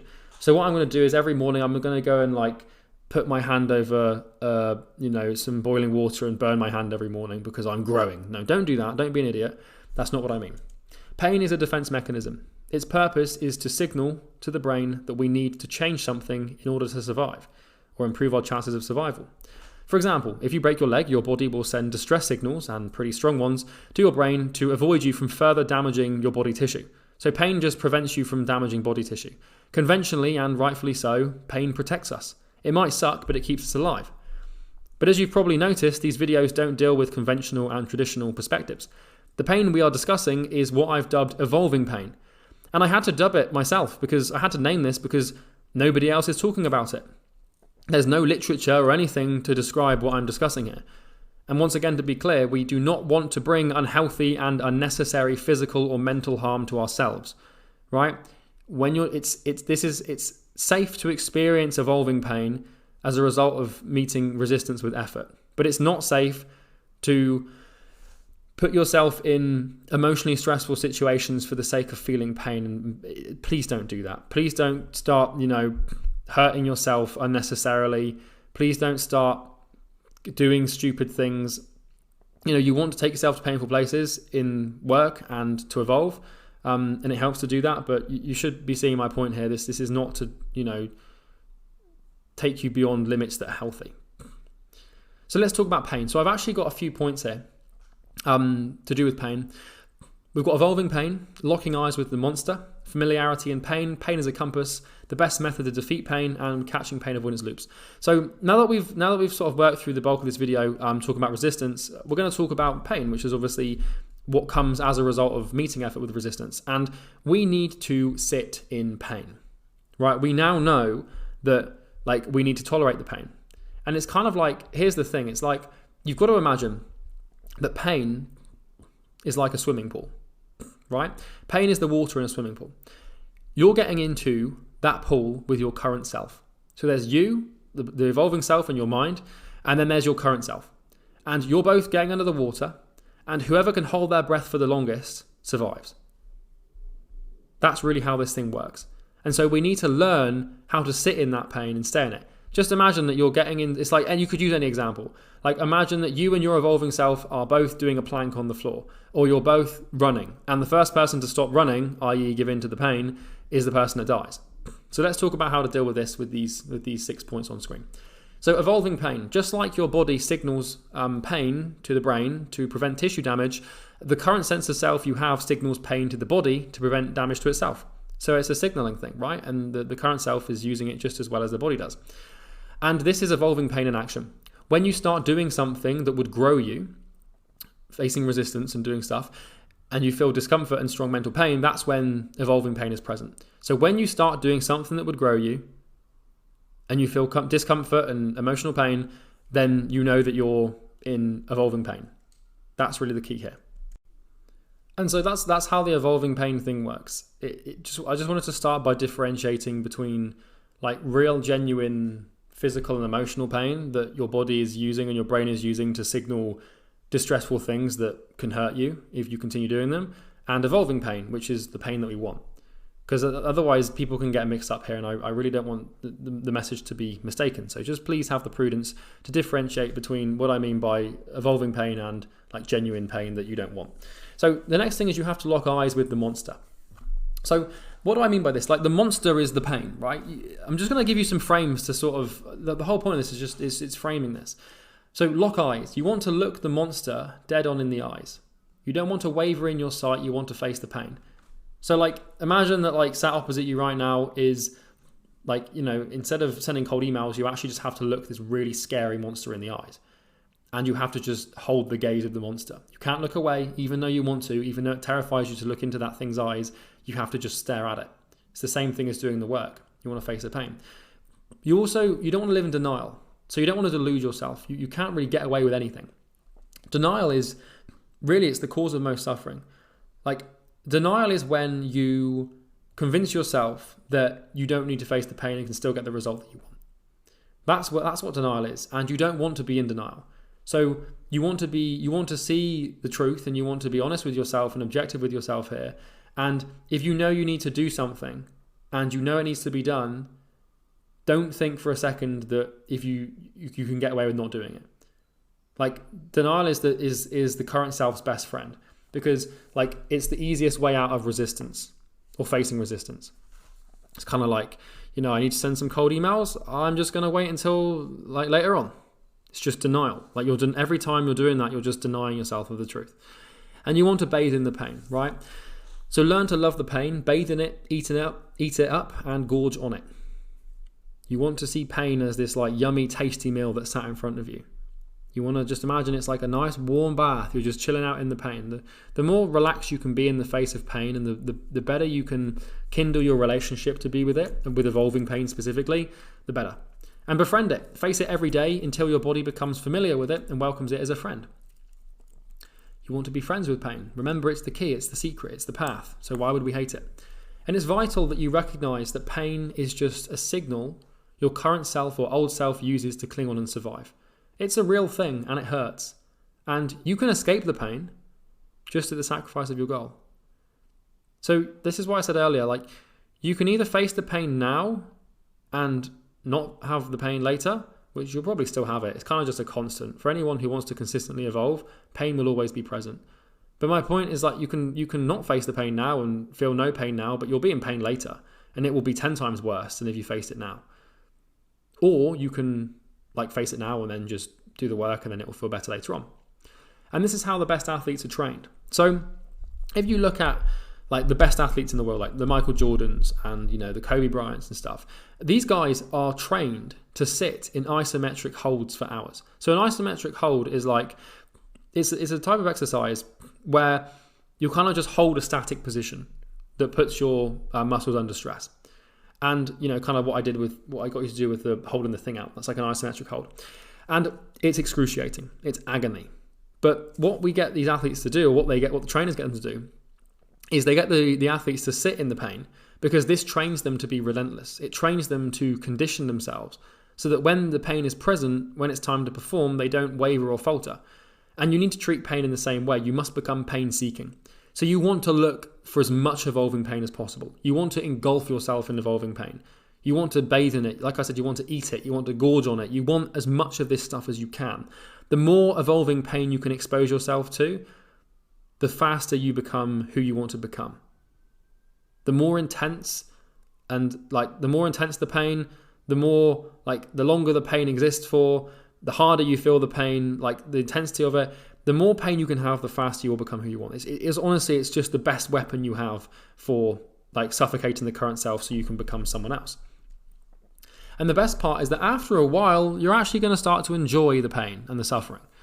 You will begin to take comfort in discomfort, and you'll be able to derive meaning and pleasure from pain. So I promise you, pain doesn't have to be traditionally painful, right? Like you can actually completely sort of like reverse the meaning of the word. Now, it's always going to hurt and it's always going to suck, but you can actually derive like pleasure and meaning from the sensation of pain and agony and suffering mentally with regards to evolving pain. Obviously, if you break your leg, you're not going to be like, oh my God, I feel that's amazing. You kind of just can't convince yourself to do that. But when you recognize that pain is the thing that you want and it does help you, then you start to want it. And that's where I'm at now. Like I want the pain. Like my favorite exercises to do are like really intense, like all the way to failure, as painful as possible, because I know that that's what helps me grow, and that I can take that relationship with pain from my workouts and put it into my work. And it's possible to love pain. And this shift only happens when you open your mind to the idea that all the suffering, agony, and pain is productive and helpful. Because without pain and suffering, you cannot become. It's the ingredient, and pain is the growth. Pain is growth. It's a synonym for evolution. If you want to grow, develop, and evolve, the only path you can take is pain. So fucking face it, right? Get up every day and lock eyes with the monster. You want to look at it. You want to lock eyes, and you don't want to unlock your eyes. You want to look at that monster. You want to look at the snake in the eyes. You want to, face the fear. You want to do it. And this sounds like a motivational little talk here, but I'm telling you, like, it really is just the secret. And you want to seek pain everywhere, right? You want to apply effort to resistance everywhere in your life, not just at work, but in your relationships, in your exercise, in your diet, in your sleep. Everywhere you can see resistance, you want to face it, because you want to build like a pattern, because the brain uses patterns to behave. And if you're going to the gym and working out and you're not working out properly, then your brain will use the same sort of like algorithm to conduct its work. So you want to seek pain everywhere. Pain avoidance in other areas of your life will manifest in your business. Pain conditioning is a universal neurological rule. If your workouts are half-assed and lazy, this will seep into your work. If you decide to lay in instead of facing the day every now and then, this will seep into your work. So you can't just become like a pain-seeking missile machine in your work. You kind of need to do it everywhere. So every opportunity you have with resistance. Like I used to have this with relationships, to be transparent with you. I used to really struggle with intimate connection and building relationships. And it was one of my biggest struggles for a long time. And every time I would get close to a relationship and loving someone, I would feel this insane resistance, like real, true, genuine panic and fear and resistance. And I realized that, okay, well, this has this resistance thing. Behind that resistance is a huge amount of growth. And so I met it with effort, and now I'm really happy with my relationship and I don't have that problem anymore. And I could take that sort of algorithmic potential and that like set of rules and conditioning and apply it to my work. And I found that by doing that, my work became even better and I made even more money. And so like if you've got something in your life, like, with your room, maybe you've got a really untidy room or really untidy office, and you've got resistance to cleaning it.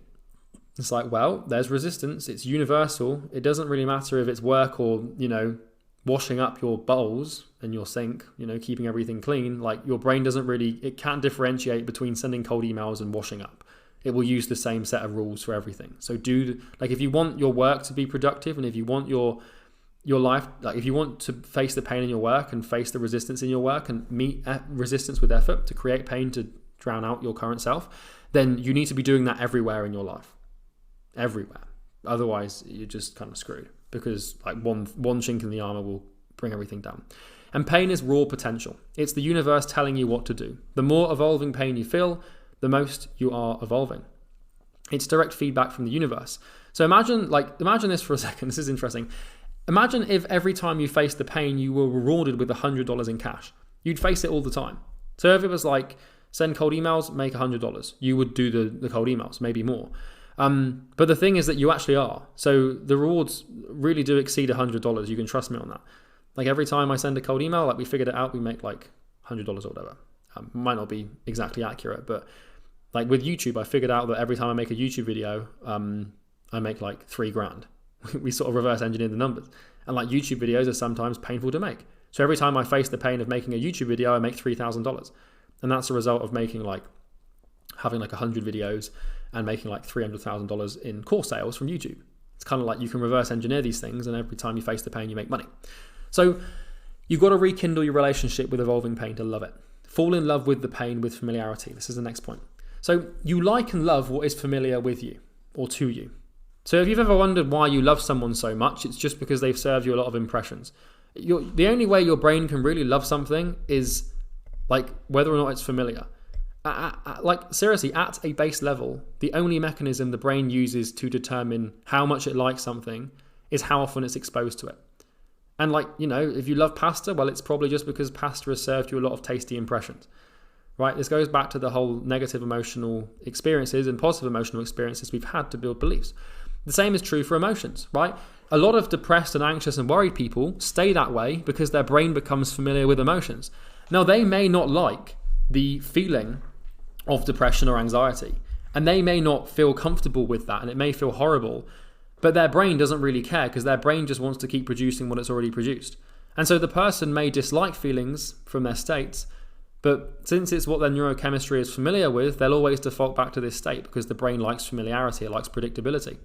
Even if it's in pain, it will stay that way. Take someone who's always stressed. They don't always want to be stressed, but because they're familiar with it, they'll always default back to being stressed. You can change this, by the way, and that's obviously the whole purpose of this mindset module, is to take your way out of these states. But you can take advantage of this familiarity bias the brain has. If you are always in evolving pain, then you will eventually settle into a familiarity with it. This is the best advantage I have. I absolutely cherish the evolving pain. I love the suffering, and I find great meaning and joy in overcoming it. Like, I'll basically skip to work. I'll skip to the gym knowing I'm about to do a disgusting workout. And it's not because I don't like the pain. Sorry, it's not because it's not going to be painful, because it is. It's because it's going to be painful that I love it so much. That might sound masochistic. It truly is. Not from a sexual sense, but genuinely, this is the secret. Is just to expose yourself to so much evolving pain that eventually you'll evolve, and then you'll attribute the evolution to the pain, and then you'll want to get more and more of it. It's kind of hard to do in the initial stages, but if you face this for long enough and start to evolve because of it, then you'll attribute your new emotional state and feeling great to the pain, and that's how you fall in love with this thing, and that's how familiarity generally creates this response. And I had to overcome pain and resistance to put these slides together in the last 20 minutes. It took some time. And with making these slides, it was quite painful. It didn't feel great to make them, but I can derive pleasure and happiness from that feeling of discomfort because I've done it so often. And this is basically Stockholm Syndrome. Stockholm Syndrome is basically where you can get kidnapped and hate the kidnapper, but then when you get rescued, you want to go back to the kidnapper. It's actually a thing. You can Google Stockholm Syndrome. It's really kind of fucked up, but it basically explains how this familiarity thing works. You can love what you think you hate, genuinely. And you can brainwash your brain to love pain. It just takes a few years. And just know that it's possible. And trust me, if you expose yourself to a certain state for a long enough period of time, you'll always default back to it. So you can actually manipulate your states. If you put yourself in evolving pain a lot, then eventually you will want to be in evolving pain all the time. Because Stockholm Syndrome, that's how it works. Familiarity will always default back to what it knows. And so, right now, if you're always in a state of comfort, then you always default back to comfort, and we want to try and fight that, and that's what we're doing with this module. But you want to try and put yourself in so much evolving pain that eventually, it's all you really want to do and be in. And eventually, you'll just want to be uncomfortable, and you'll find comfort in that. Because we find comfort in what's familiar, And so for whatever reason, that's how the brain works. So we can hack this. So the next thing is that pain is a compass. If your work is pain-free, then you're working on the wrong thing, or you're just not doing it with enough intensity. If there's no pain, there's no growth. It's really that simple. If you ever find yourself working on something that feels easy, pain-free and comfortable, then you're going to be in some trouble for down the road. But there's a caveat to this, because there's going to be parts of your business and parts of your work that you really enjoy. So for example, I really like sales calls, and I find sales calls easy and pain-free. They still grow my business. So there's a caveat to this, right?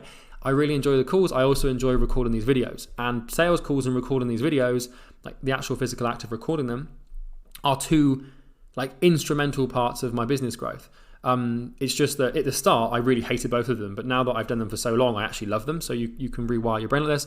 But generally speaking, whatever you feel the strongest levels of resistance and pain towards is exactly what you need to be working on. So if you feel huge resistance to outreach and that's the only thing you don't want to do, it's the only thing you should be doing.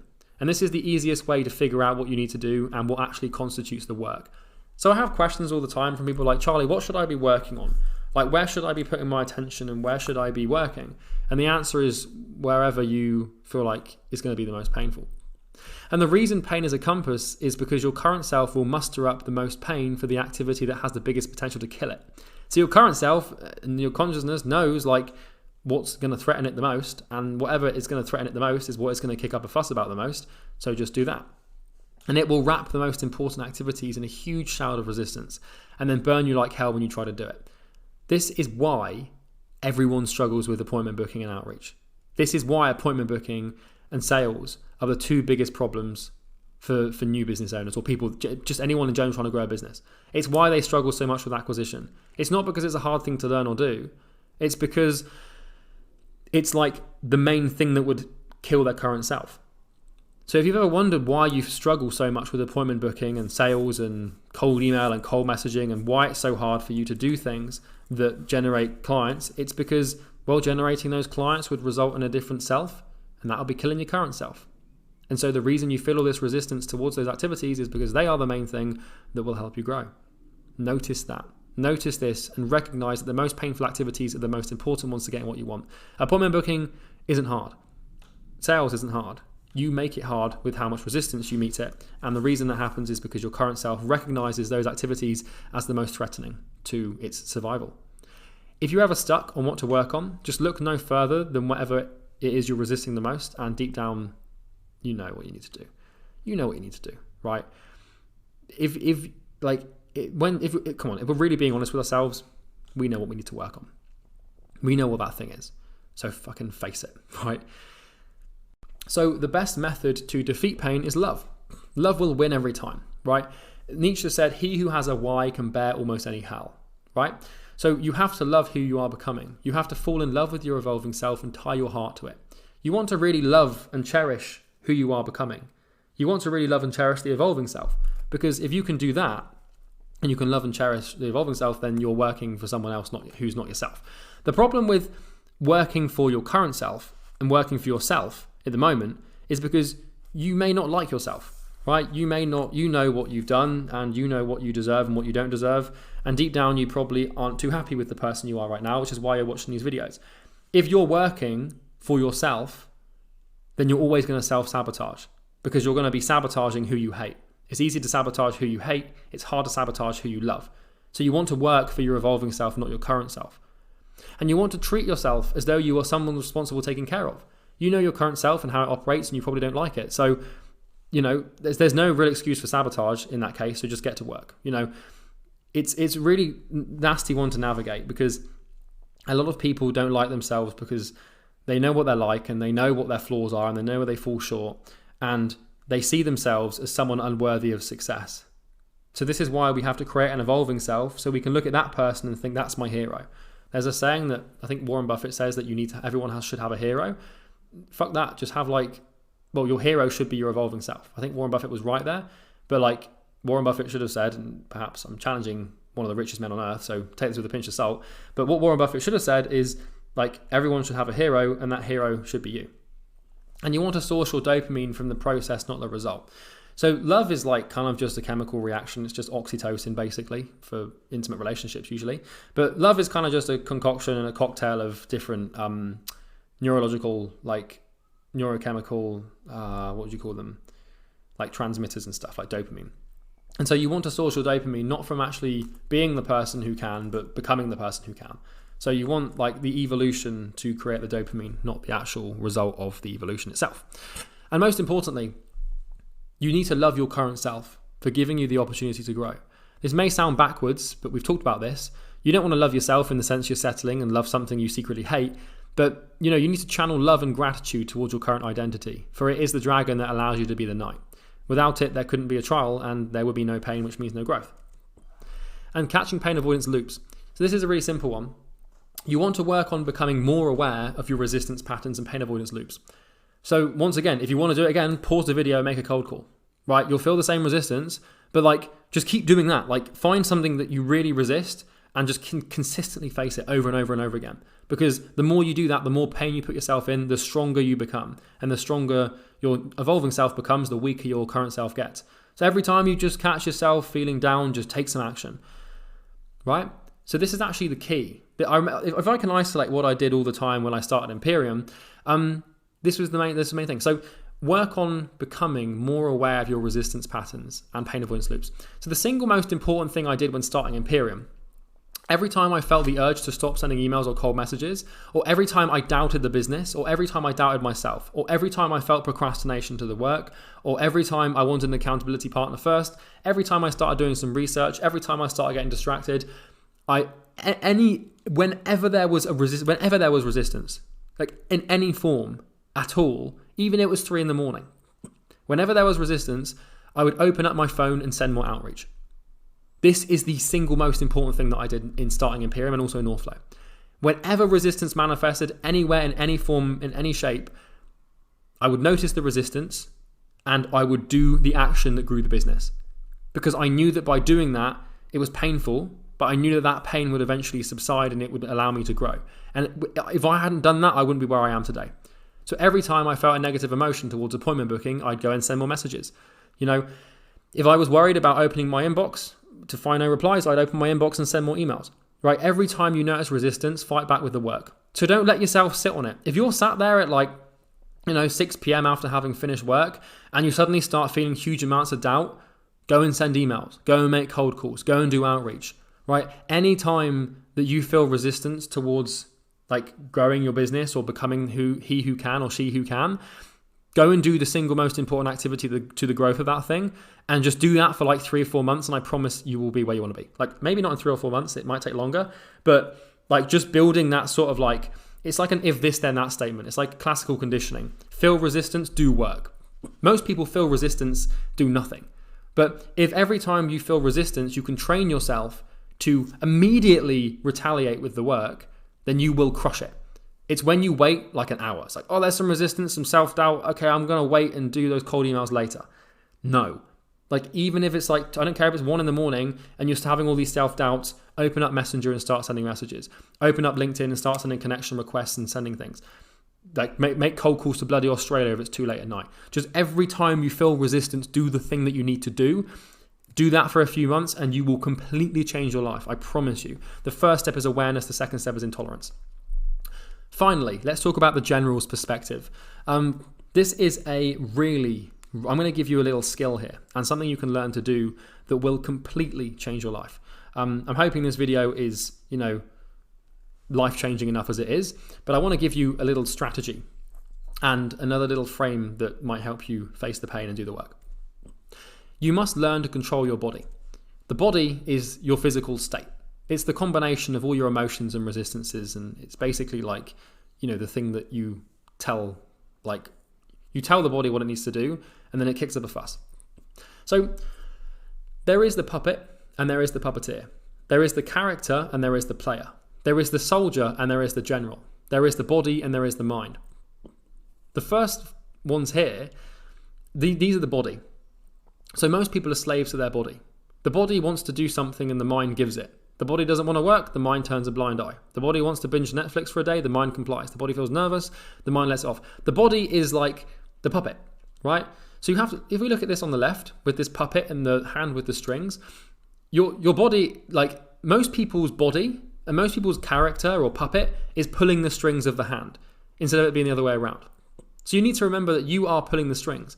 It's kind of like your mind is the hand and your body is the puppet.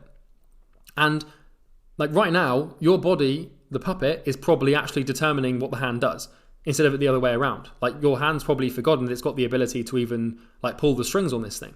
And it's the same with like it being a character and a player. And if the body is running the show, then you will fail. You must learn to flip this relationship and control the body. So in green here, right, really successful people do not let their body run them. They pull the strings, they move the joysticks, and they send the soldier into battle. Their mind sets the action, their body complies. If the mind is running the show, then you'll win. The mind wants the body to work out, the body goes to the gym. The mind demands a 12-hour workday, the body gets it done. So you want to see yourself as the general and your body as the soldier. You want to see yourself as the player of the video game and your body as the character. You want to see yourself as the puppeteer, the hand, and your body as the puppet. And so you have cognitively, in terms of your mind, the ability to pull the strings, to send the soldier into battle, and to tell the character what to do, instead of the other way around. You have that ability, you just have to recognize that you do. Most people, they forget they are the general. They forget they are the mind. They forget they're the player. They forget they're the puppeteer. They just think that they are this puppet or this character in the soldier of the body, and they just let this thing run wild. When in reality, you need to learn how to switch this around and change it around, because if you're not careful, your character, your body will completely run the show. And if your body's running the show, then, well, you're never going to face the resistance because it doesn't want to. And when you try to take the reins of the body, it will scream and kick. But that's where action stacking comes in. So I'm going to give you a little strategy here, because it feeds back into this sort of doing the work thing. So mind and body, most people are slaves to their body. That's not what we want. When you try to control the body and send it into battle, it will kick and scream. And it's essential you don't listen to its screams, right? Now, this is where action stacking becomes helpful. This is where you double, triple, or quadruple, or even 10x down on what you ask the body to do. If you tell the body to do 10 calls and it starts freaking out, force it to do 30. If it throws more resistance for 30, force it to do 100. So in other words, just pause the video, go and make a cold call right now. And if the body is freaking out and you're feeling huge amounts of resistance to doing one cold call, make it do 10. If it does 10, it's still freaking out, make it do 100.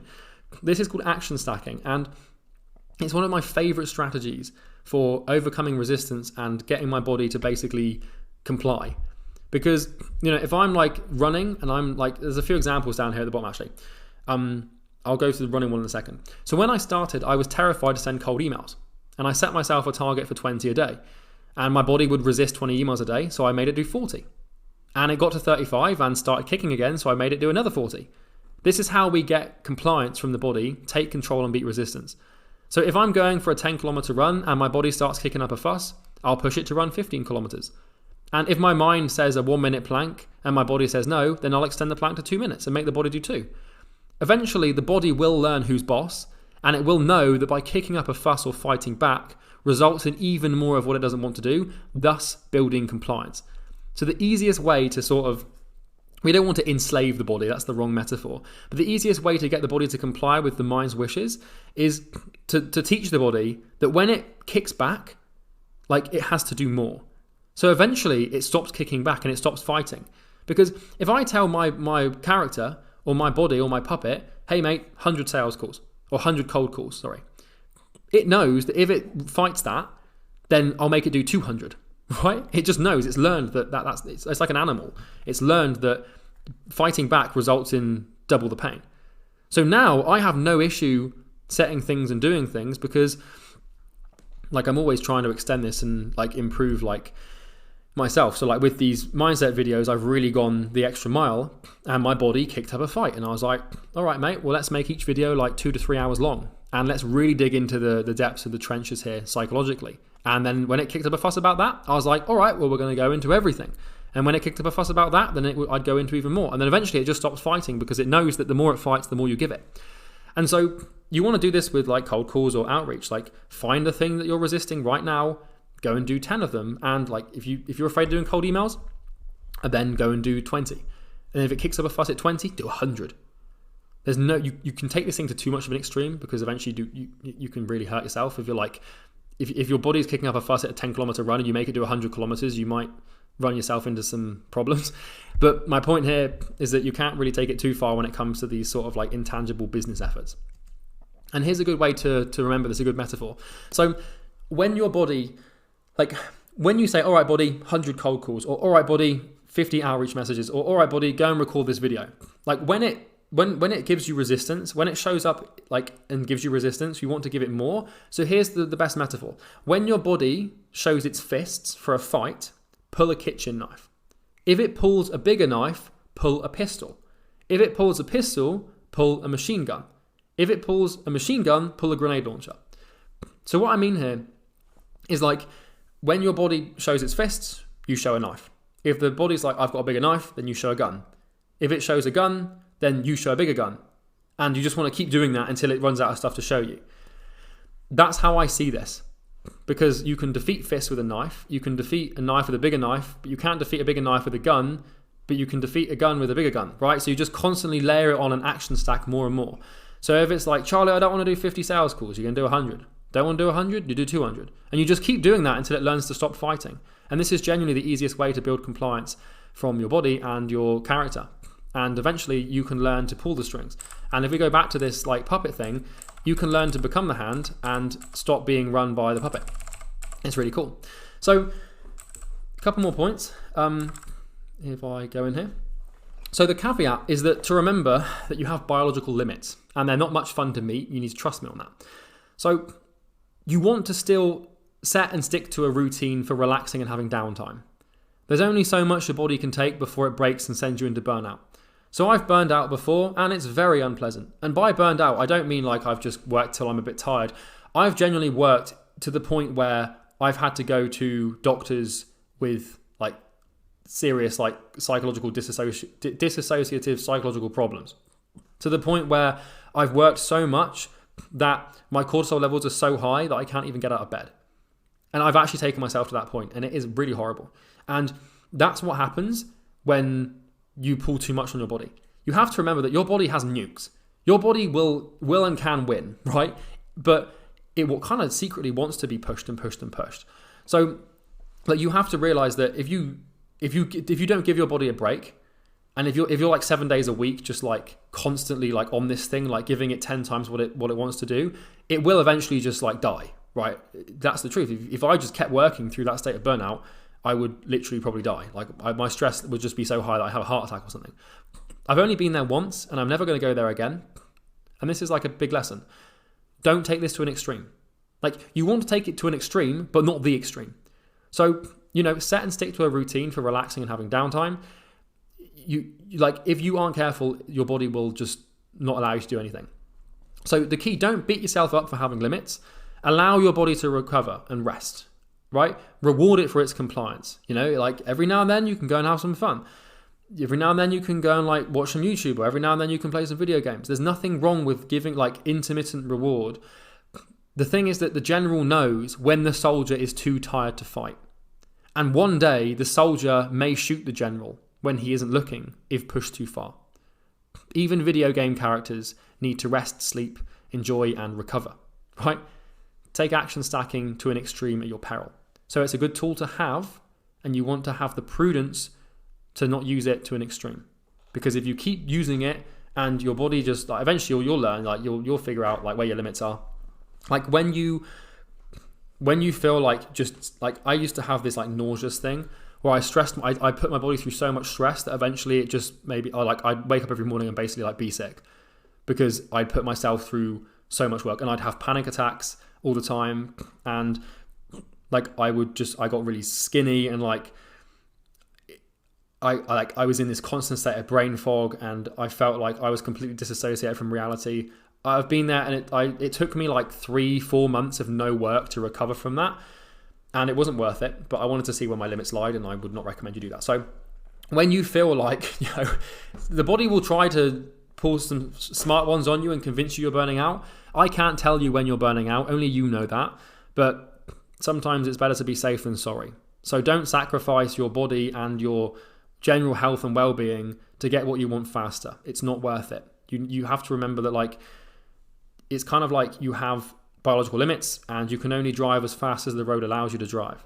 Okay, so be careful.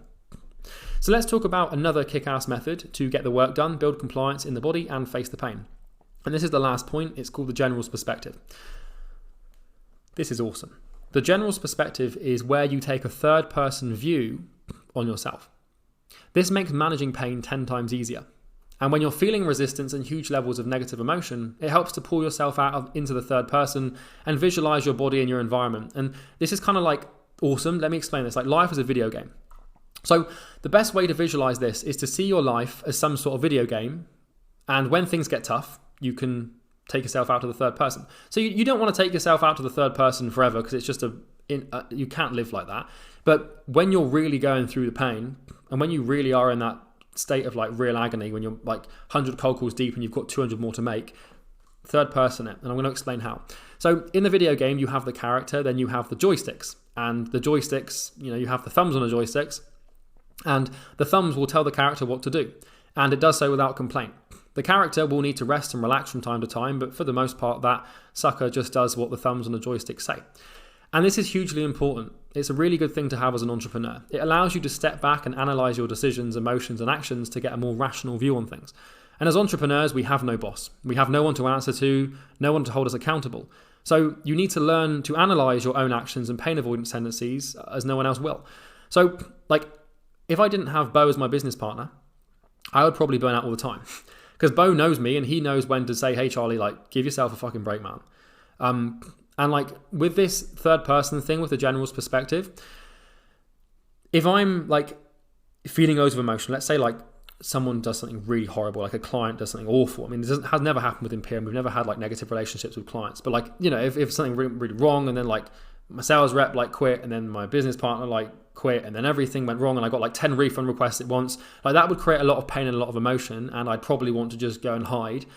But you need to face the pain and the resistance, and if you're not careful, you can make mistakes in those situations. So by being able to take yourself out to the third person and look at yourself like you're looking down on yourself, as opposed to being in the brain, you're looking on the brain, you can make better decisions and you can sit through painful situations. I do this a lot when running.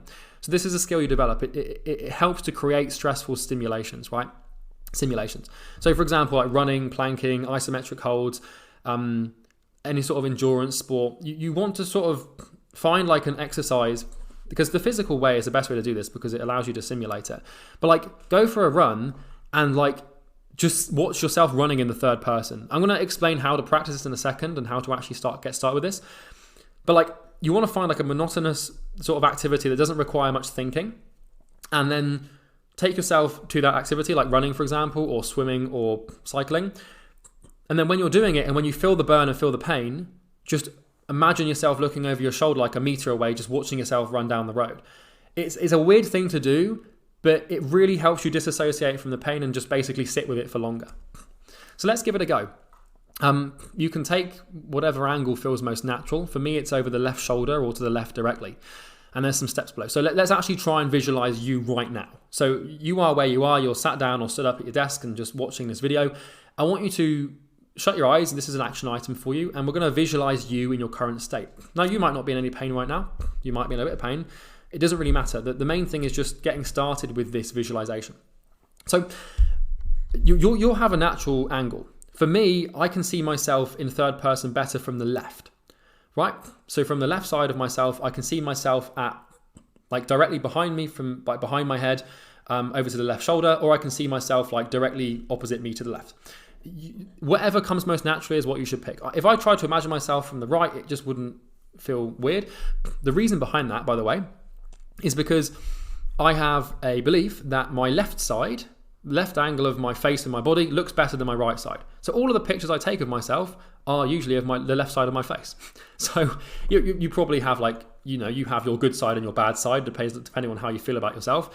And you'll probably find it's easier to visualize yourself from the good side. So I've seen so many pictures of myself where I'm tilting my head left, which is why I can visualize myself better in the left. So if you're wondering right or left, that's a good way to start. But anyway, enough of that. So we got 6 steps. Step 0, right? Do these right now. So stand up and walk over to where you want to third person view yourself from. So take a mental snapshot of the space and key details. So stand up right now, out of your desk. I know this is weird. I've got you to hold like a bag of sugar in front of yourself and write down what you feel resistance to, but just trust me, this stuff is great. Go over to like where you want to see yourself from. So it could be like a meter away from you from behind. Maybe you want to see yourself over to the right, to the front a bit. Doesn't really matter which angle you take, okay? I find that the third person over the shoulder is the best because I used to play a lot of third person video games and it's what is usually most intuitive. So go and stand over there. Go and stand where you want to see yourself from and just look at the environment, right? Now, we're not going to imagine yourself in the environment, although you could stand there and technically imagine yourself in the environment if you wanted to, but just look at it. And I want you to get a mental snapshot, just sort of like blink your eyes as if you're taking a picture of it, right? Sounds weird. Notice the key details. So any colors, anything that's out of place, anything that's weird. Then I want you to come back to your desk and sit down. And I want you to shut your eyes and I want you to put your hands over your eyes so it's dark, right? We want to sort of see pitch black basically. So you can turn the lights off or whatever, but you want to be in this sort of pitch black environment. So, put a t-shirt over your face or just like hands over the eyes. So it's really dark. You shouldn't see anything at all. No light coming into the eyes. This is the key. Eventually you'll be able to do this with your eyes open, but for now, just pitch black. Now, imagine yourself sitting or standing in the position that you were just in. So take yourself out of this is going to take some practice and it feels weird, but I promise, even if you get a grainy image, it's really good. Imagine yourself sitting or standing a meter or so away from your body in the position you were just in. Now, with your eyes closed, I want you to visualize a micro detail relevant to your environment. So it could be the color of your t-shirt, it could be a watch, it could be your hands over your eyes, it could be the color of your fingernails, it could be a watch, it could be the water bottle, anything, right? The name on the water bottle or the weird bag of sugar you've got from doing that strange exercise. Just notice one specific detail in that environment. Now, from that detail, paint the picture of the macro. This is where it gets hard, but you should be able to take one detail and then you should, because you can't really have that detail in the environment without visualizing the rest of the environment. You need the macro to support the micro. So you can visualize the micro in detail, but the macro will probably be quite grainy. Now what you need to do is try and separate yourself from the micro and allow the macro to naturally manifest. Don't necessarily try to see the thing, just shut your eyes and imagine standing in that position you were just in and looking at yourself with your hands over your eyes, looking like a bit of an idiot, okay? Do that. Now you want to start, now that you've got this grainy image of yourself, and it won't be perfect, it'll probably be quite rubbish, now you need to start visualizing the detail in the environment. So now I want you to start noting your posture, your desk, the chair you're in, right? What's in the background? What can you see? What colors at the wall? Are you hunched over? Are you sat up straight? Is your head forward? Is your head back? Are you relaxed? Do you look tense? Are your feet on the floor? Are they slightly off the floor? Are your legs crossed? Just start to notice the physical behavior and position that you're currently sat or stood in. And now that you have a solid image, take a physical action. So now, for example, just shrug your shoulders, right? Like actually shrug your shoulders physically, okay? And from that third person's perspective, observe the shoulder shrug. So I'm going to just shut my eyes and put my hands over my eyes and shrug my shoulders. And in my image, in my mind, the shoulders are also being shrugged. And then maybe you want to lean to the left, right? And then observe in the third person, your body leaning to the left and then lean to the right. And you can start to play around with this. And you may struggle to achieve this and get clarity to begin with. And it may feel like you're looking at yourself through one of those Nokia brick phone cameras that only has like 144 peak quality to begin with. But this is enough to separate yourself. You need to work on this skill. Eventually, you will be able to do this with open eyes, in the thick of some serious pain, resistance, or negative emotion. And you want to try giving it a go, like we did with the exercise earlier. Go for like a run, hold a plank, get into a squat position, and like third person yourself out and watch. If you're screwing up your face in the pain, watch that. It sounds weird, and it is weird. This is not a conventional thing to do. But the general's perspective is an incredible skill to have, because being able to third person yourself allows you to separate yourself from yourself. And it's kind of like if you look at an athlete on the TV running and they're in pain, you can see they're in pain, but you don't feel it, which means that it doesn't affect you, which means the athlete is just sitting in it. It sounds strange, but just give it a go. It's a great skill to have, and I use it a lot. And so next time your body starts throwing fists, take yourself to the general's perspective, and from that view, order the body to do more and calm down. So if you're like, I need to make cold calls, I'm panicking, take yourself out of the third person and then start to watch your hands dial the phone, watch your hand pick the phone up, and then watch as your mouth speaks the words. You're not really doing it, you're just allowing yourself to do it and watching yourself do it. It's a great skill to have and it works really well. That's everything for this video. That is trial by fire. The main thing to do right now is action. As much action as humanly possible. Go and do the work. Find the thing that you need to do, that you're feeling resistance to, that even by me suggesting you should do it makes you feel sick to the stomach. Go and do it. Do it now. Don't put it off. Don't listen to anything in your mind telling you should do it later. I don't care what doubts you have. I don't care how you feel. Your emotional, like I said before, your emotional situation and state is not of the universe's concern. It doesn't matter how you feel. What matters is that you do it. So cold calls, cold emails, whatever you can conjure up to be the most painful to getting you what you want right now is what you should go and do right now. And when you do 5 of them or 10 of them or 20 of them, if you still feel pain, do 100 and just keep doing it. Make it a habit every day. Every time you feel resistance in any form, go and do the work. Do the thing that you know you need to do to get the result you want. So once again, this is all the resistance. You're going to have to watch this video multiple times, by the way. Anytime any of these ones crops up, anytime you feel comfortable, anytime you feel like you need to learn something before you do it, any of these things, go and do like cold calls or cold emails. Or anytime you're doing anything, just start taking action. And I promise it's the best and most effective way of doing it. And this is like just the big key. So that is trial by fire. Do the work, face the pain, love the resistance, and you will get what you want. And just remember, train yourself to meet resistance with the work.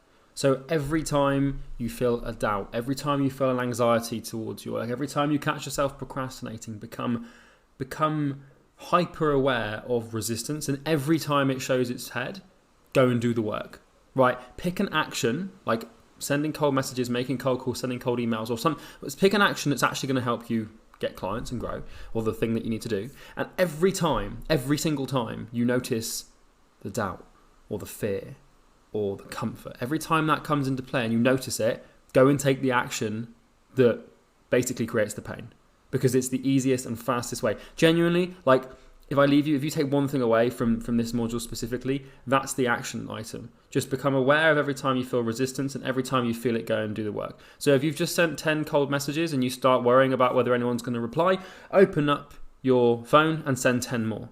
Or if you sent cold emails yesterday and this morning you're like, oh, I don't want to send cold emails. Don't wait until later, just do it now. And genuinely, it's the best thing that ever, like the best strategy that I ever developed for doing the work and growing myself and getting out of my situation. Every time resistance showed its face, I trained my body to meet resistance with work.